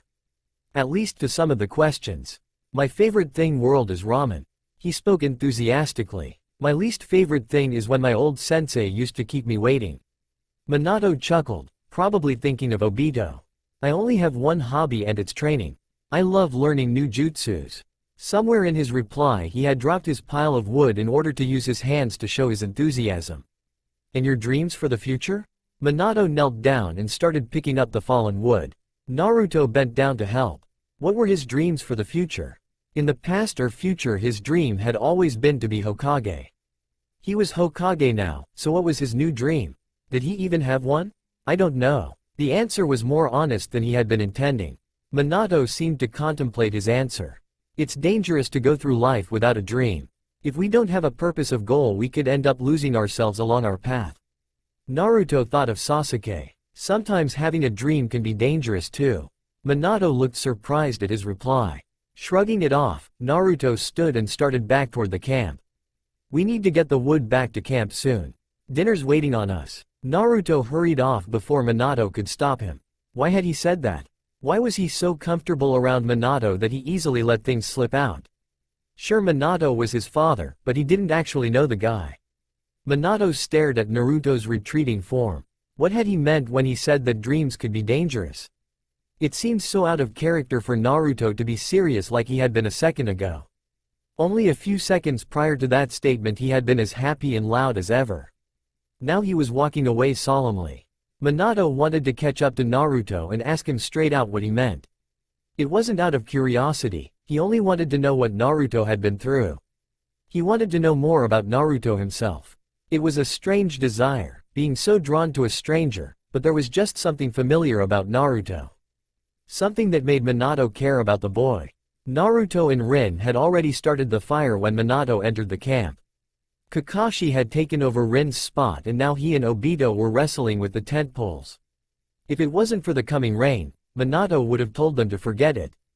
Keiji was sitting a little way behind the fire. Minato walked around the pit and sat next to him. Not wanted the others to hear, Minato whispered, "I don't know why you hired us, but I know this is more than just a normal C-rank mission. Something else is going on here." Keiji didn't even flinch at his accusations. "I hired your team to escort me through the woods. Once we reach my village your mission will be complete. That's all a shinobi needs to know to fulfill his mission." Keiji stood and walked over to the tree line. Leaning against the tree, Keiji closed his eyes. "Tell me when dinner is ready." The first thing Naruto noticed the following morning was the absence of the trailing shinobi. Had they given up, increased their distance, or already sprung their trap? Their absence only served to add more discomfort to Naruto. At least the previous day he had known where they were, now he was as in the dark as everyone else appeared to be. "What do you think of this mission?" Obito slowed down a bit so he was next to Naruto. He still looked too happy, but Naruto thought he could see some cracks in Obito's mask. The smile just didn't seem right. "I think he's lying to us." Obito seemed to share the same thoughts. Nodding his head, Obito focused ahead of him. This mission doesn't make much sense if he's not. Why would a fit village leader be too afraid to travel home? Maybe he's really a smuggler and he's using us to get illegal items into the village. Naruto threw out the suggestion. Or he could be on a super secret mission and he can't even tell his backup the truth. Naruto was impressed that Obito could come up with an idea more ridiculous than his own. Or he's using a hench and isn't really the village leader at all. Naruto tried to top Obito's thought. Or he's being threatened and low-ranking shinobi are the best a poor village's leader could afford. Obito was good at this game. The idea seemed to stick out to Naruto. It was possible, right? More than possible. That had been the circumstances surrounding Naruto's first C-rank mission. The journey to the Land of Waves had started as a simple escort mission and had escalated to protecting a village from a S-classified shinobi, Zabuza. Naruto studied Keiji's profile. He had a confident air around him. Definitely not the type of man who scared easily. What kind of threat would have to be made to get Keiji to pay for protection, even if only a misfit team of 1 Jonin, 1 Chunin, and 3 Genin? Keiji must have been truly desperate to hire them. And why would anyone threaten him? What was this man involved in that caused someone to order an assassin team after him? Keiji looked over his shoulder, his eyes locking with Naruto's. His face was blank, but his eyes were not. His eyes showed his determination to fight whatever was against them. It was strange how much this man reminded him of Tazuna. In the beginning, Tazuna had seemed like a grouchy old man, but after the demon brothers attacked and Tazuna told them the truth, the old man had become friendlier. As similar as the missions seemed, at least this time the Kyuubi wouldn't come out. "What, are you ashamed of me or something? Get over yourself, Kyuubi." If there was one thing Obito hated, besides his clan's theology, it was knowingly walking into danger. He found no trace of enemy shinobi, but there was something off about their journey so far. The first strange thing was that they had been hired. Why would a strong village leader, who should have his own guard, hire a shinobi team? The second strange thing was that everything seemed so easy. In Obito's experience with missions, nothing had ever been easy. There was always a reason for them to be hired, and it was usually because someone was after their client. Obito had become so unsettled by how smooth everything was going that he had proposed changing courses, doing something unexpected. Right now they were on the same path countless travelers took. It wouldn't be too hard to plant a trap down the road. Of course no one considered his idea. For a second he had thought to give them his reasoning, but it's not like they'd believe him anyway. He had always been looked at as the weakest on the team. Behind him Naruto closed the distance between them. Minato-san told me that it was important to know your teammates. Now seems as good a time as any. Naruto was still behind him, but angled now so that if Obito turned his head to the right he could see him. My name's Uchiha Obito. I like helping people. If I see someone who needs help I'll stop no matter the cost to me. Obito paused. What was safe to tell Naruto? My rival is Kakashi, but he won't acknowledge my strength. He's always insulting me and telling me that as an Uchiha I should be a great shinobi, but I'm not. You train a lot in secret, don't you? Obito stopped and whipped around to face Naruto. How did he know that? Naruto didn't give him time to respond. My name's Naruto. I will do anything to protect the people I care about. I know I look silly, being a genin at 19, so I hope to pass the Chunin exams when we take them. Obito looked over his shoulder and saw that the rest of their team was a good distance away. Turning around, he ran full speed to try to catch up to them. Naruto was right behind him the entire way. At least this guy wouldn't slow them down. When he reached his team, they were stopped. What held you back? Rin looked worried. I thought I sensed something, but it turned out to just be an animal. Obito answered. He really was good at making things up on the spot. You mean like the animal that's going to attack us if we keep going this way? Kakashi sniped. He was probably smirking underneath that mask. Obito clenched his fists. Isn't the safety of the client first? If so, why not go a different way and prevent a possible attack? Kakashi looked about ready to strike. Because this is the best course and there is no danger. I could take on any animal, not to mention we have Minato-sensei with us. Obito took a step toward Kakashi. He couldn't help wanted to hit the guy. Minato's voice stopped his attack. Stop fighting, you two. Kakashi, Obito could have had a dream like that. And Obito, even if you had a dream that doesn't mean it will happen. I've been searching the area and I haven't sensed one enemy. And Kakashi's right, if it is an animal, there's no reason we can't handle it. Minato was standing in between Kakashi and Obito now. Obito had no choice but to listen to his sensei. Minato was the expert, so surely he knew what he was doing. I can't believe my life is in the hands of a bunch of idiot kids. Keiji shook his head. It probably wasn't smart to start a fight in front of your client, Obito thought. He'd remember that for next time. Minato motioned for them to begin walking again. I want to cover several more miles before we rest for the night. It wasn't long after they started up again that Naruto was talking to Obito again. What's his problem? He probably meant Kakashi. He's a stuck-up genius who thinks he's better than everyone else. Naruto snorted. I know the type. He was quiet for a moment. He looked thoughtful, like he was remembering something. I knew a guy who was a genius. He did nothing but look down on me and call me a dead last. At first I assumed he thought he was better than everyone else. Then I found out he was considered a lesser member of his family, despite his skills. So you're saying he had a reason behind his attitude?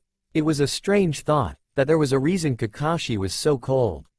From what he knew, everyone had always praised Kakashi as being a genius.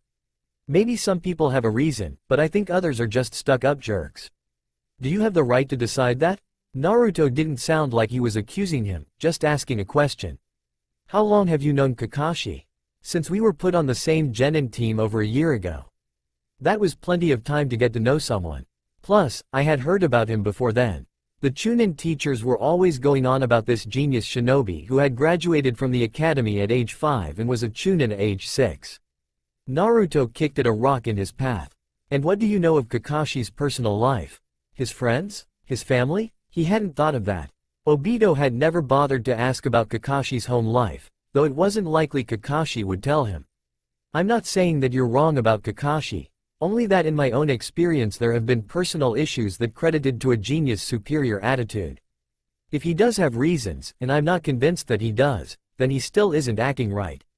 Just because you've gone through something difficult doesn't mean that you're better than everyone else. I agree that it isn't right, but at least they aren't lying to themselves and everyone else about who they are. I believe that pretending something never happened is worse than thinking you've gone through more than others have. Naruto looked at the group in front of them. Now probably isn't the best time for talking. We need to focus on keeping Keiji-san safe. Naruto looked down at Obito and smirked. You never know when a wild animal will pop out. You're making fun of me now, but just wait until later. Don't come crying to me when you're bleeding to death because of a porcupine. Obito shouted. Naruto bent over, shaking and fighting the urge to laugh. Losing that fight, Naruto laughed for a good minute before he spoke again. At this point the team had stopped and was staring at Naruto and Obito. Porcupine? What's the worst a porcupine could do? Stick me with 100 needles? 10 senbons could do more damage than that would, and I've survived with more senbons in me than that. In front of them Minato sighed. It doesn't look like we're going to get much further tonight. He set his backpack on the ground. We'll set up camp here. Taking their sensei's cue, the rest of Team Minato went to work setting up the camp. Without the possibility of rain, there was no point in setting up the tents. They were used to sleeping outside. Minato sent Kakashi and Obito out into the woods to find some wood for the fire. Kakashi took the lead, like Obito knew he would. Staring at Kakashi's back, Obito wondered if maybe Naruto was right. What if Kakashi had gone through something traumatic and as a result had become the arrogant person Obito knew? He had often blamed others for not seeing what was right before their eyes. Blaming them for never asking questions when things didn't quite add up. Was he no different? Had he taken one look at Kakashi and decided that what he saw was all there was to him? What had even caused that conversation with Naruto? They had been talking a little beforehand, but it was hardly serious. It was a strange topic to be discussing with someone you barely knew. Should he believe the words of someone he had only met several days ago? Not wanting to appear gullible for believing the words of a stranger, but also not wanting to be a hypocrite, Obito settled on a starting point. Being bold and outright asking, "You never talk about your home life. What's it like? Are your parents shinobi too?" Kakashi froze. It was the most of a reaction that Obito had ever gotten out of him. My personal life has nothing to do with this mission, therefore, it is not necessary for me to answer. Kakashi's voice was usually condescending, but right now it was cold. Kakashi sounded bitter. Not bothering to face Obito, Kakashi turned and headed back to the camp. We have enough wood for dinner. Maybe Naruto was right. Why else would Kakashi react in such a way to his question?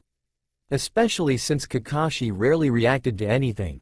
Following his teammate back toward the camp, Obito once again stared at Kakashi's backside. What could have happened to cause Kakashi to act this way?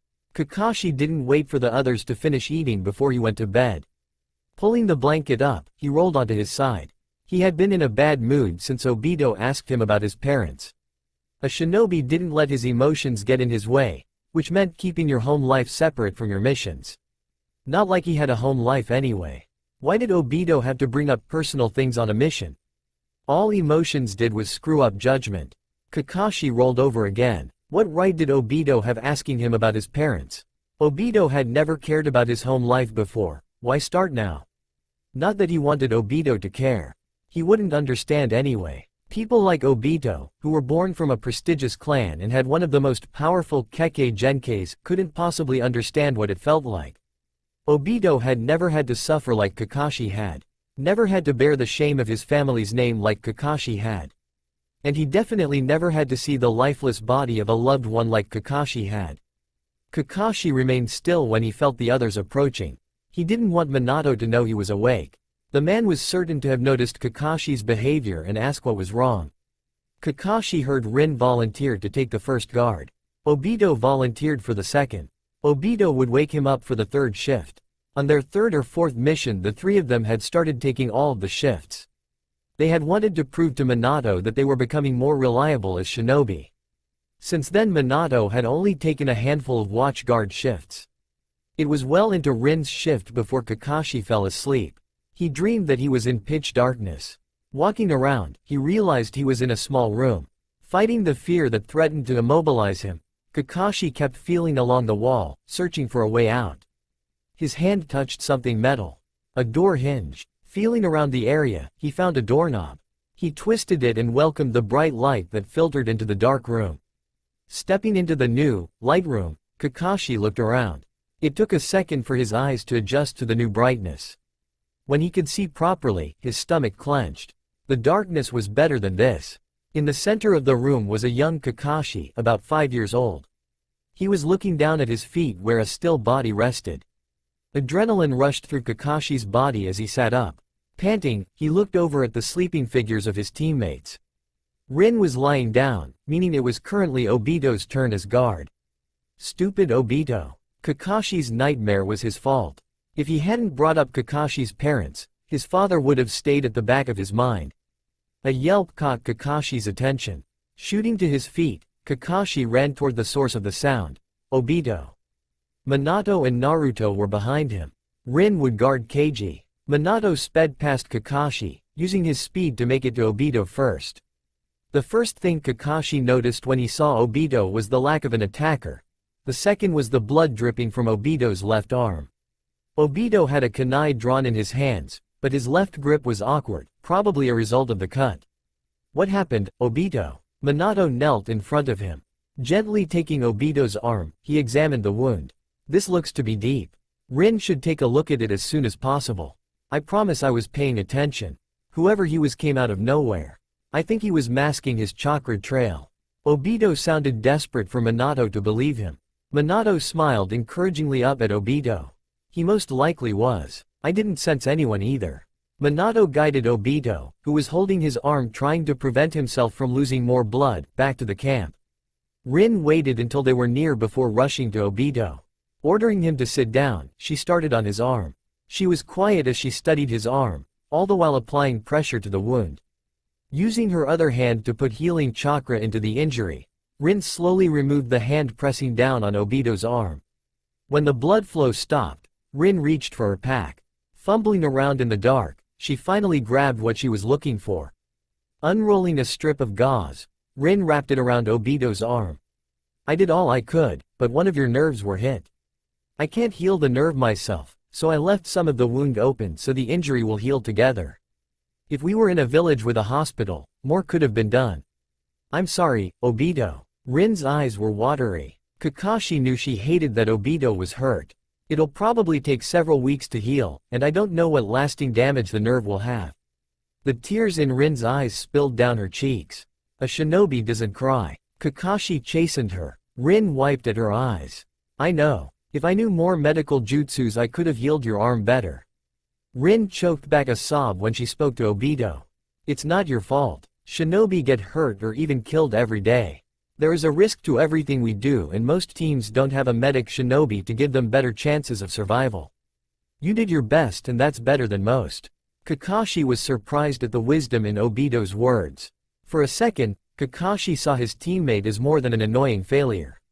He had always thought Obito to be stupid and ignorant, but there seemed to be more to him than Kakashi had considered before. Besides, my arm's definitely going to heal. I can't become the greatest shinobi ever if I can't use my arm properly. Obito grinned his obnoxious smile. Kakashi wanted to hit him for looking so stupid. Naruto had noticed Minato slip off while Rin was looking at Obito's arm.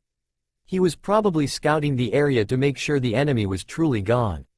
Deciding to scout as well, Naruto left the oblivious group behind before Rin started on Obito's arm. As he jumped from tree to tree, Naruto thought back on what happened. He had sensed the chakra, but it had seemed to be the same distance as it had been the entire time. No one else had sensed the shinobi, even when he had attacked Obito. Our senses are probably heightened to the point that we could sense him even when he was masking his chakra. Which meant that he had been closer than Naruto thought. The weak signal was because of the shinobi's masking, not distance. How could I make such a mistake? He felt miles away. At least we were aware of his presence. Now we know what to expect and we can be prepared for next time. Why is there a next time? He had all of us off guard, so why didn't he finish the job?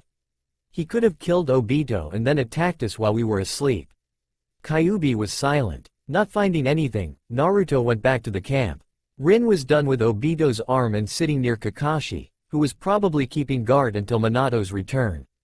Obito sat alone by the extinguished fire. Naruto approached him and sat on the ground beside him. "How's the arm?" Obito didn't answer for some time. "The shinobi hit a nerve, so the damage is kinda bad. Rin did what she could, but it'll take a little bit to recover." Naruto would have offered some kind of comforting word, but it seemed like Obito was struggling to say more. The silence extended from seconds to minutes. Obito sighed. "There's probably going to be lasting damage." Naruto froze, not expecting the news. "Your lives really do seem parallel." "Shut up, Kyuubi." He refused to think of that. "Is there a chance there won't be lasting damage?" Naruto forced himself back to the situation at hand. Obito shrugged then nodded slowly. "Then don't give up hope. Doctors say stuff like that all the time. I think it's just to scare you into listening to them and resting. Don't worry about it." He had always prided himself on keeping his promises and he was determined to keep this one as well. Tsunade had told Lee to give up on being a shinobi and he proved her wrong. Obito's chances were much higher than Lee's had been, so Naruto was worried about his recovery. In fact, it would probably only take a few weeks, no, he wasn't thinking of that. He was over it. Obito was still discouraged. "Even if my arm does heal fine, it still won't be healed within a week." Naruto was going to ask why Obito had a time limit of a week when Obito spoke again. He must have seen Naruto's confusion. "The Chunin exams are taking place as soon as we return. With this injury I won't be able to participate." How could he forget? "You'll still be able to participate. Remember, you have 2 teammates who are there to help you." He vowed to himself there that he would make sure Obito made it through the forest. Depending on how many passed, they would have to battle in the semifinals. Hopefully most failed and there wouldn't be a need for the semifinals. The finals would take place a month after the forest, which would give Obito more time to heal. When Minato returned to the camp, he appeared frustrated. Naruto was surprised when Minato approached him first. There didn't seem to be anything suspicious. "Whoever attacked Obito seems to be gone, but I'm still anxious. I didn't feel him at all and he was 200 feet away. He could easily still be around here, just waiting to attack again." Naruto agreed. He no longer sensed any of the 3 assassins, but with what they just pulled off, that didn't reassure him. "How's Obito's arm?" Naruto didn't want to be the one to tell Minato, but at least it would save the kids the trouble. Inhaling and exhaling once before answering, Naruto looked Minato in the eyes. One of his nerves was cut. Rin did what she could, but the healing process can still be several weeks long. "There's a chance there could be lasting damage, but I doubt it. Obito doesn't seem the type to allow anything to hold him back." Minato chuckled. "No, he isn't." Minato faced his other students. "I'll take the 3rd guard. You 3 try to sleep." Kakashi, Rin, and Obito nodded. After what had happened tonight, it wasn't shocking that they would allow Minato to take a watch shift when they normally wouldn't. "You too, Naruto." Minato looked at him pointedly. Naruto wanted to argue against sleeping. He chose to follow the kid's example and listen to Minato. Naruto didn't sleep much the remainder of the night. He was too worried about being attacked. Since Minato couldn't sense the assassins before, Naruto had been lying awake and trying to relocate them. When sunlight shone through the trees the next morning, there was still no trace of anything. Rising with his teammates, Naruto once again took the rear of their trek. Minato had suggested that Obito move closer to the front. Obito stubbornly resisted. He returned to his spot in front of Naruto. Unlike the previous day, neither Naruto nor Obito spoke. Obito had a lot on his mind about the possibilities with his arm, and Naruto still felt uneasy about the assassins. "I can't figure out why they would just leave after wounding Obito. They could have easily killed him. Killing might not be their objective. Why would an assassin team be sent to merely harm a genin? It seems strange, but I don't have another explanation.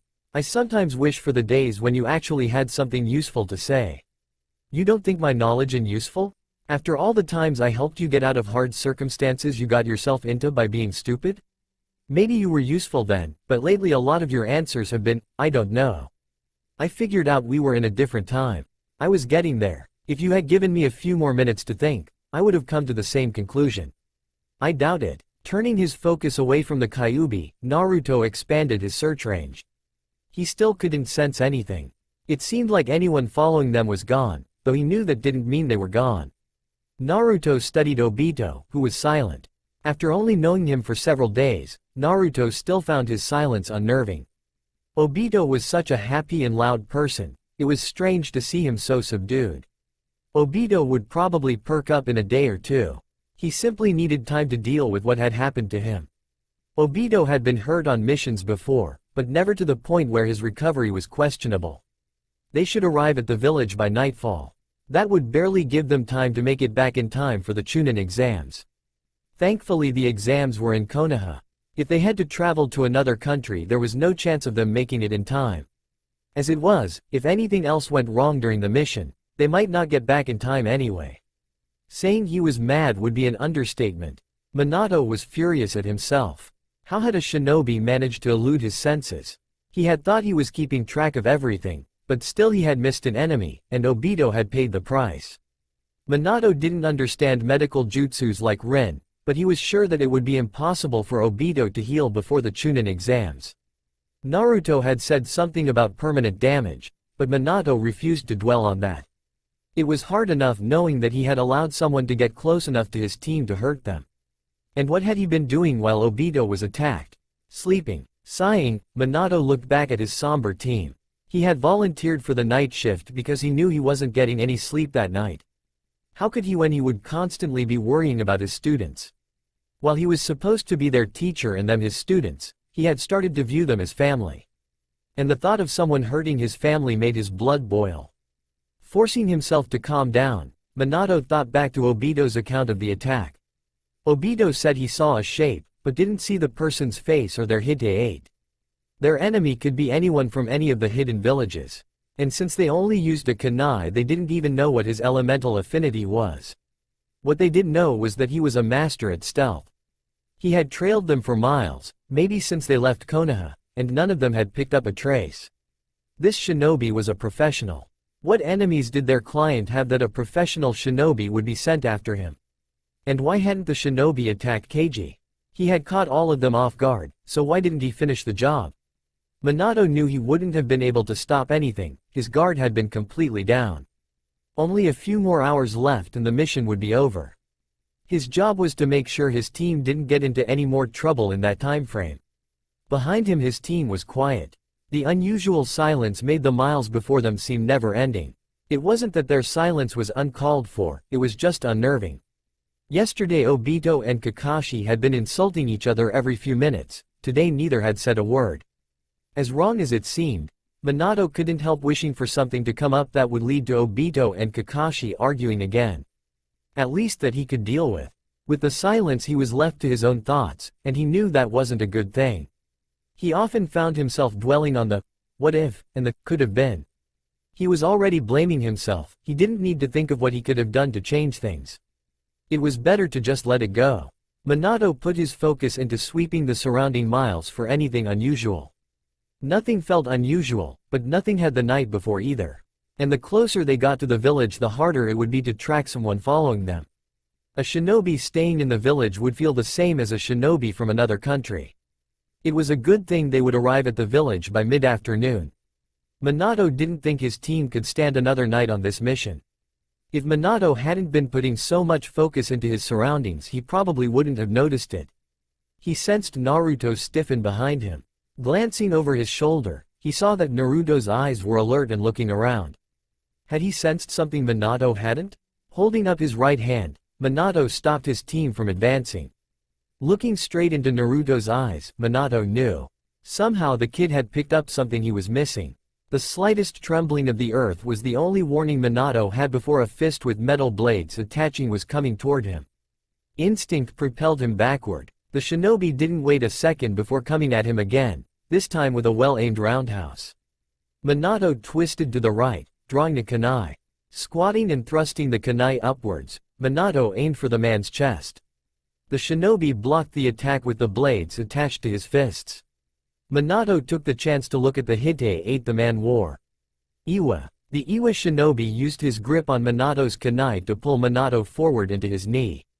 Grunting from the pain, Minato used the contact to weave the seals necessary to put a marking on the shinobi. Minato used his hand to grip the back of the shinobi's knees and then put his weight onto the shinobi. They both tumbled to the ground, Minato on top. He reached into his pouch to draw another kunai. Looks like I didn't need to mark him after all. Despite looking for the assassins all morning, it had surprised Naruto when they suddenly attacked. In a matter of seconds he had sensed them and then they attacked. It appeared they had been following them underground. That would make sense of the fact that neither he nor Minato had been able to find a trace of them in their search the previous night. It also meant they had probably been within yards of them the entire trip. He and Rin were currently engaged in a battle with one of the three assassins. Minato was fighting another and Kakashi and Obito were with the remaining. Naruto wasn't worried about Minato, but Kakashi and Obito. Right now Obito was in no condition to fight, which left Kakashi to take on one of the assassins on his own. A shuriken thrown by his left ear brought Naruto's attention to the current fight. They had started with taijutsu, but the shinobi had distanced himself when he realized Naruto would have the upper hand there. Rin threw a shuriken toward the Iwa shinobi, but he dodged easily. These guys were on the same level as Anbu, meaning Rin didn't have a chance against them. Behind Rin was Keiji, who looked like mighty confident for a man whose hired guard was under attack. "Rin, you take Keiji-san and hide, I'll fight him." Rin didn't waste time arguing. He knew that she must be thinking he was crazy. A genin versus an Iwa assassin? He was grateful that she remained quiet on the matter and did as he said. Engaging in close contact once again in an attempt to give Rin a chance to escape, Naruto allowed himself to get a scrape along his arm. It was worth it when he jabbed his own kunai into the shinobi's stomach. Distancing himself again, Naruto waited to see what the shinobi's next move was. The shinobi weaved a hand sign and disappeared. Not taking the time to wonder where he was, Naruto went to join Kakashi in his fight. Kakashi already had several cuts and bruises, but nothing that would last. Naruto hurried as fast as he could, but he wasn't fast enough to stop the shuriken that hit Kakashi in the shoulder. A second shuriken hit Kakashi's hand. Naruto saw as he collapsed to the ground in pain. The shinobis must have been out of shuriken because instead of throwing another weapon he started forming hand seals. Seeing the tiger seal most common in fire jutsus, Naruto started weaving the signs for the water wall he had been working on with Minato. Giving the assassin had a head start in his seals, Naruto allowed himself to use his full speed on his own. Finishing a step ahead, Naruto's wall sprung up just in time to block the oncoming assault. Pain flared up his right arm. Not now. Losing control of the jutsu, Naruto turned his head as some of the remaining flames came toward him. He felt the heat for a second before he found himself sopping wet. Looking up, he watched as Minato's water jutsu hit the shinobi. Knowing Minato had control of the fight, he turned to Kakashi. Obito had already pulled the shuriken out of Kakashi's hand and shoulder and was using both hands to put pressure on the wounds. Naruto crawled over to help, ignoring the sharp pain that remained in his arm. Sitting next to Kakashi, took over putting pressure on Kakashi's shoulder. Out the corner of his eye, Naruto saw Minato was finished with the shinobi and was looking for Rin and Keiji. Minato formed a sign and disappeared. He had probably marked his students after Obito was attacked. It took a few minutes for them to get back, but Rin was at Kakashi's side as soon as possible. After looking over the wounds she spoke. "The wounds are shallow, but there was poison on the blades. It's actually a good thing that Kakashi bled for a few seconds before you guys started putting pressure on the wound. The poison has pretty much cleared itself out of his body." Rin wrapped his hand and shoulder. "Did anyone else get cut with one of their blades?" Minato and Obito shook their heads. Obito helped Kakashi to his feet and the two plus Minato went to where Keiji stood several yards away. Naruto looked at his own arm. The cut was almost healed and he was sure the Kyuubi could handle the bit of poison. Rin must have noticed him looking at his arm. "Roll up your sleeve." His first instinct was to refuse, afraid she would find more than just a cut along his arm, but if he refused he would appear even more suspicious. Rolling up his sleeve he reasoned that all she was looking for were hints of poison. She wouldn't be looking at his chakra points, just his bloodstream. Since Rin started healing the cut without reopening the wound, Naruto figured she hadn't found traces of poison and would be done soon. It was Rin's sudden frown that alerted him that she had examined his chakra points. Resisting the urge to pull his arm away, he tried to act normal, like he didn't think anything was wrong. Rin examined more along his arm before finally releasing him. She stared at him for a second before speaking. "Did you know that the chakra's circulatory system in your arm is damaged?" Naruto decided playing dumb would be the best way to get out of an explanation. He shook his head. Rin looked at him with unbelief. The damage is so bad that I can't believe you are able to control chakra at all. You don't have any idea what could have caused this damage? Again Naruto shook his head. Rin sighed. If you had an affinity for any other element, this would be slightly less troublesome. Using water element is all about having the water flow, which uses more of the chakra control in your hands than any of the other elements. That would be why it hadn't bothered him much until now. He had only started learning water jutsus in the past few months, and the jutsu he had just used was the only water jutsu he could actually do. The damage was probably responsible for his loss of control back in his own time as well. He knew as soon as he was injured that the damage was bad, but he also knew there was nothing that could be done about it. He hadn't even bothered mentioning it to Tsunade. All she would do was worry, and there was no point in that. Rin continued to stare at him, probably doubting his claim that he didn't know the source of his injury. He shrugged and walked past her. We need to finish the mission. As the two of them joined the rest of Team Minato, Naruto spoke to Minato. The one I was fighting before got away, but he was injured. I don't see him being a threat anymore. My kunai went into one of his lung, so he won't make it long. Minato nodded, then turned to address the entire team. We should be at the village in about an hour. Keep your guard up at all times. Before any of them could agree, Keiji spoke up. The team sent after me is dead, so I will be safe for the rest of my journey. There is no need for you to travel with me any further. They stared at Keiji. He had hired them to escort him to his village when there was seemingly no threat, and then after it was revealed that there was a threat, he released them?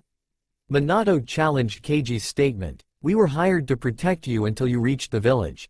You don't know if another group was sent after you, so it would be best if we finished the mission we were assigned. I am almost at my village. In a few miles my personal guard will join me and escort me the rest of the way. There was more to Keiji's desire to go on alone than what he was saying, but Naruto couldn't name the reason. If that's the case, then let us travel with you until we reach your guard. No harm can come from us joining you, nor will it cost you more money. Minato reasoned, but Keiji shook his head. Naruto couldn't understand why Keiji was so determined to go the last bit alone. He had hired them to take him to his village, yet he was releasing them from their mission several miles early. He should know how close he had been to danger. One look at Obito or Kakashi would tell Keiji just how lucky he was to be alive. If he had been alone, then he would probably be dead, not standing here without any scratches. Which is odd, Naruto thought. 3 professional assassins had been sent after Keiji, yet he was the only one that hadn't been attacked. That only made sense if Keiji wasn't the one targeted, which meant that, this is all a trap. Naruto shouted. The 3 kids jumped at his sudden shout, while Minato and Keiji stared at him. Keiji widened his eyes. What do you mean? Minato was the first to ask. We're supposedly here to protect him, but we seem to be the ones actually in danger. Those shinobi were after us, not Keiji-san. Naruto pointed a finger at Keiji. And I think he's in on it. From the start he's been nothing but confident, which is strange for someone who's being threatened. And now he's trying to get us to leave instead of escorting him to the village. It's probably because no one in the village will recognize him. Keiji snorted. That theory is preposterous. I just see no point in wasting your time when the danger is over. I'm merely being practical. And how do you know the danger's gone? Minato questioned. What makes you so certain that those were the only shinobi sent after you? For all you know, another squad could be right behind them. From his tone, it was clear Minato doubted Keiji's innocence. Naruto was relieved that Minato believed him, more relieved than he would have expected. Keiji and Minato glared at each other. Keiji looked away first. You have no proof of this. He was right. They had nothing that tied Keiji to the attacks on them, only theories. Minato was still glaring at Keiji. You said we were released from the mission, which means you are no longer our client. He took a step toward Keiji, his special kunai drawn. We are in war with Iwa, and a theory is all that we need to stop anyone who may be associated with Iwa. And if the theory is wrong, then you're going to be killing a Fire Country village leader. Keiji's voice cracked. He wasn't denying his connection to Iwa. Minato took another step. But the theory's not wrong. Is it? For the first time since leaving Konoha there was fear in Keiji's eyes. He turned to run, but in a yellow flash he was dead. Minato had started suspecting something strange when he saw that Keiji was unharmed. Then Keiji had argued against them continuing with him, and that had caused his suspicions to grow. It wasn't until Naruto said that it was a trap that he had connected all of the dots. This entire mission had been a trap arranged to take out a Konoha team. Which Konoha team didn't matter. Each team was guaranteed to have at least a Jonin or a Chunin. Minato knew the Iwa shinobi feared him, which explained why they didn't attack him the night Obito was hurt. He was lucky they didn't know how unaware he had been at that moment. He faced his team, who were looking at him with anticipation. What? Obito looked at Rin and Naruto before speaking. Can we still participate in the Chunin exams? He hadn't expected that question. He had thought they all knew that Obito's injury was too bad for him to compete. Not this time, but I'll make sure you're at the one that'll take place in 6 months. The three genin frowned. Minato-san, we're a team, which means that we'll be there as backup for Obito. I know the exam is going to be dangerous, but you need to give us a chance. Naruto argued. Minato-sensei, you have to let us. I can still fight taijutsu with my right arm and both of my legs, so I won't be completely useless. Please. Obito begged. Minato knew he shouldn't have, but he needed to stop being so overprotective of his team. They were shinobi, not children, and if they thought they were ready for the exams he should allow them to participate. Reluctantly he agreed. If they managed to get to the final round, then Obito had a month to heal before he had to fight in the finals. Obito jumped up and down and hugged him with one arm, then went and high-fived Naruto. Rin was unusually quiet, but still seemed happy at the chance to become Chunin. Kakashi just looked like he was ready to go home and get away from everyone. On the journey home Minato had chosen to be in the back, giving himself a chance to watch his students. Obito was chattering again, this time about how cool Naruto had been, figuring everything out and all. Occasionally Kakashi would offer Obito an insult or tell him to shut up. Minato chuckled. Maybe he shouldn't have wished for the two of them to get back to normal. Looking at Rin, he noticed she was unusually quiet. When she looked at him, he motioned for her to slow down and walk with him. The boys are back to normal, but you still seem to be dwelling on something. What's wrong? Rin hesitated before she looked over at the boys in front of them. Minato followed her eyes and saw she was looking at Naruto. Naruto-kun had been scratched by one of the Iwa shinobi's kunai, so I examined his arm. She drew in a breath. During the examination, I saw that his chakra's circulatory system was damaged. Damaged isn't even the right word, it was more like it had shattered. It's amazing that he was able to form a little of the water shield, let alone do it perfectly a few days ago. The damage should make it nearly impossible for him to control chakra with that arm. I asked him if he knew what caused it, but he said he didn't. He didn't seem to even know his arm was damaged. The kid's arm was that bad? Maybe that was why he was still a genin at his age. It's possible that he had his memory wiped or the attack was so traumatic to him that he blocked it out.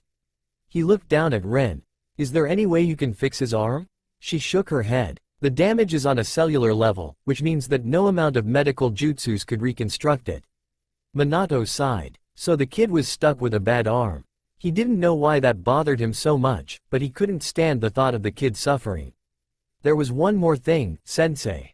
Rin looked uncertain. An attack on his arm would make the damage inward, Naruto's damage is outward.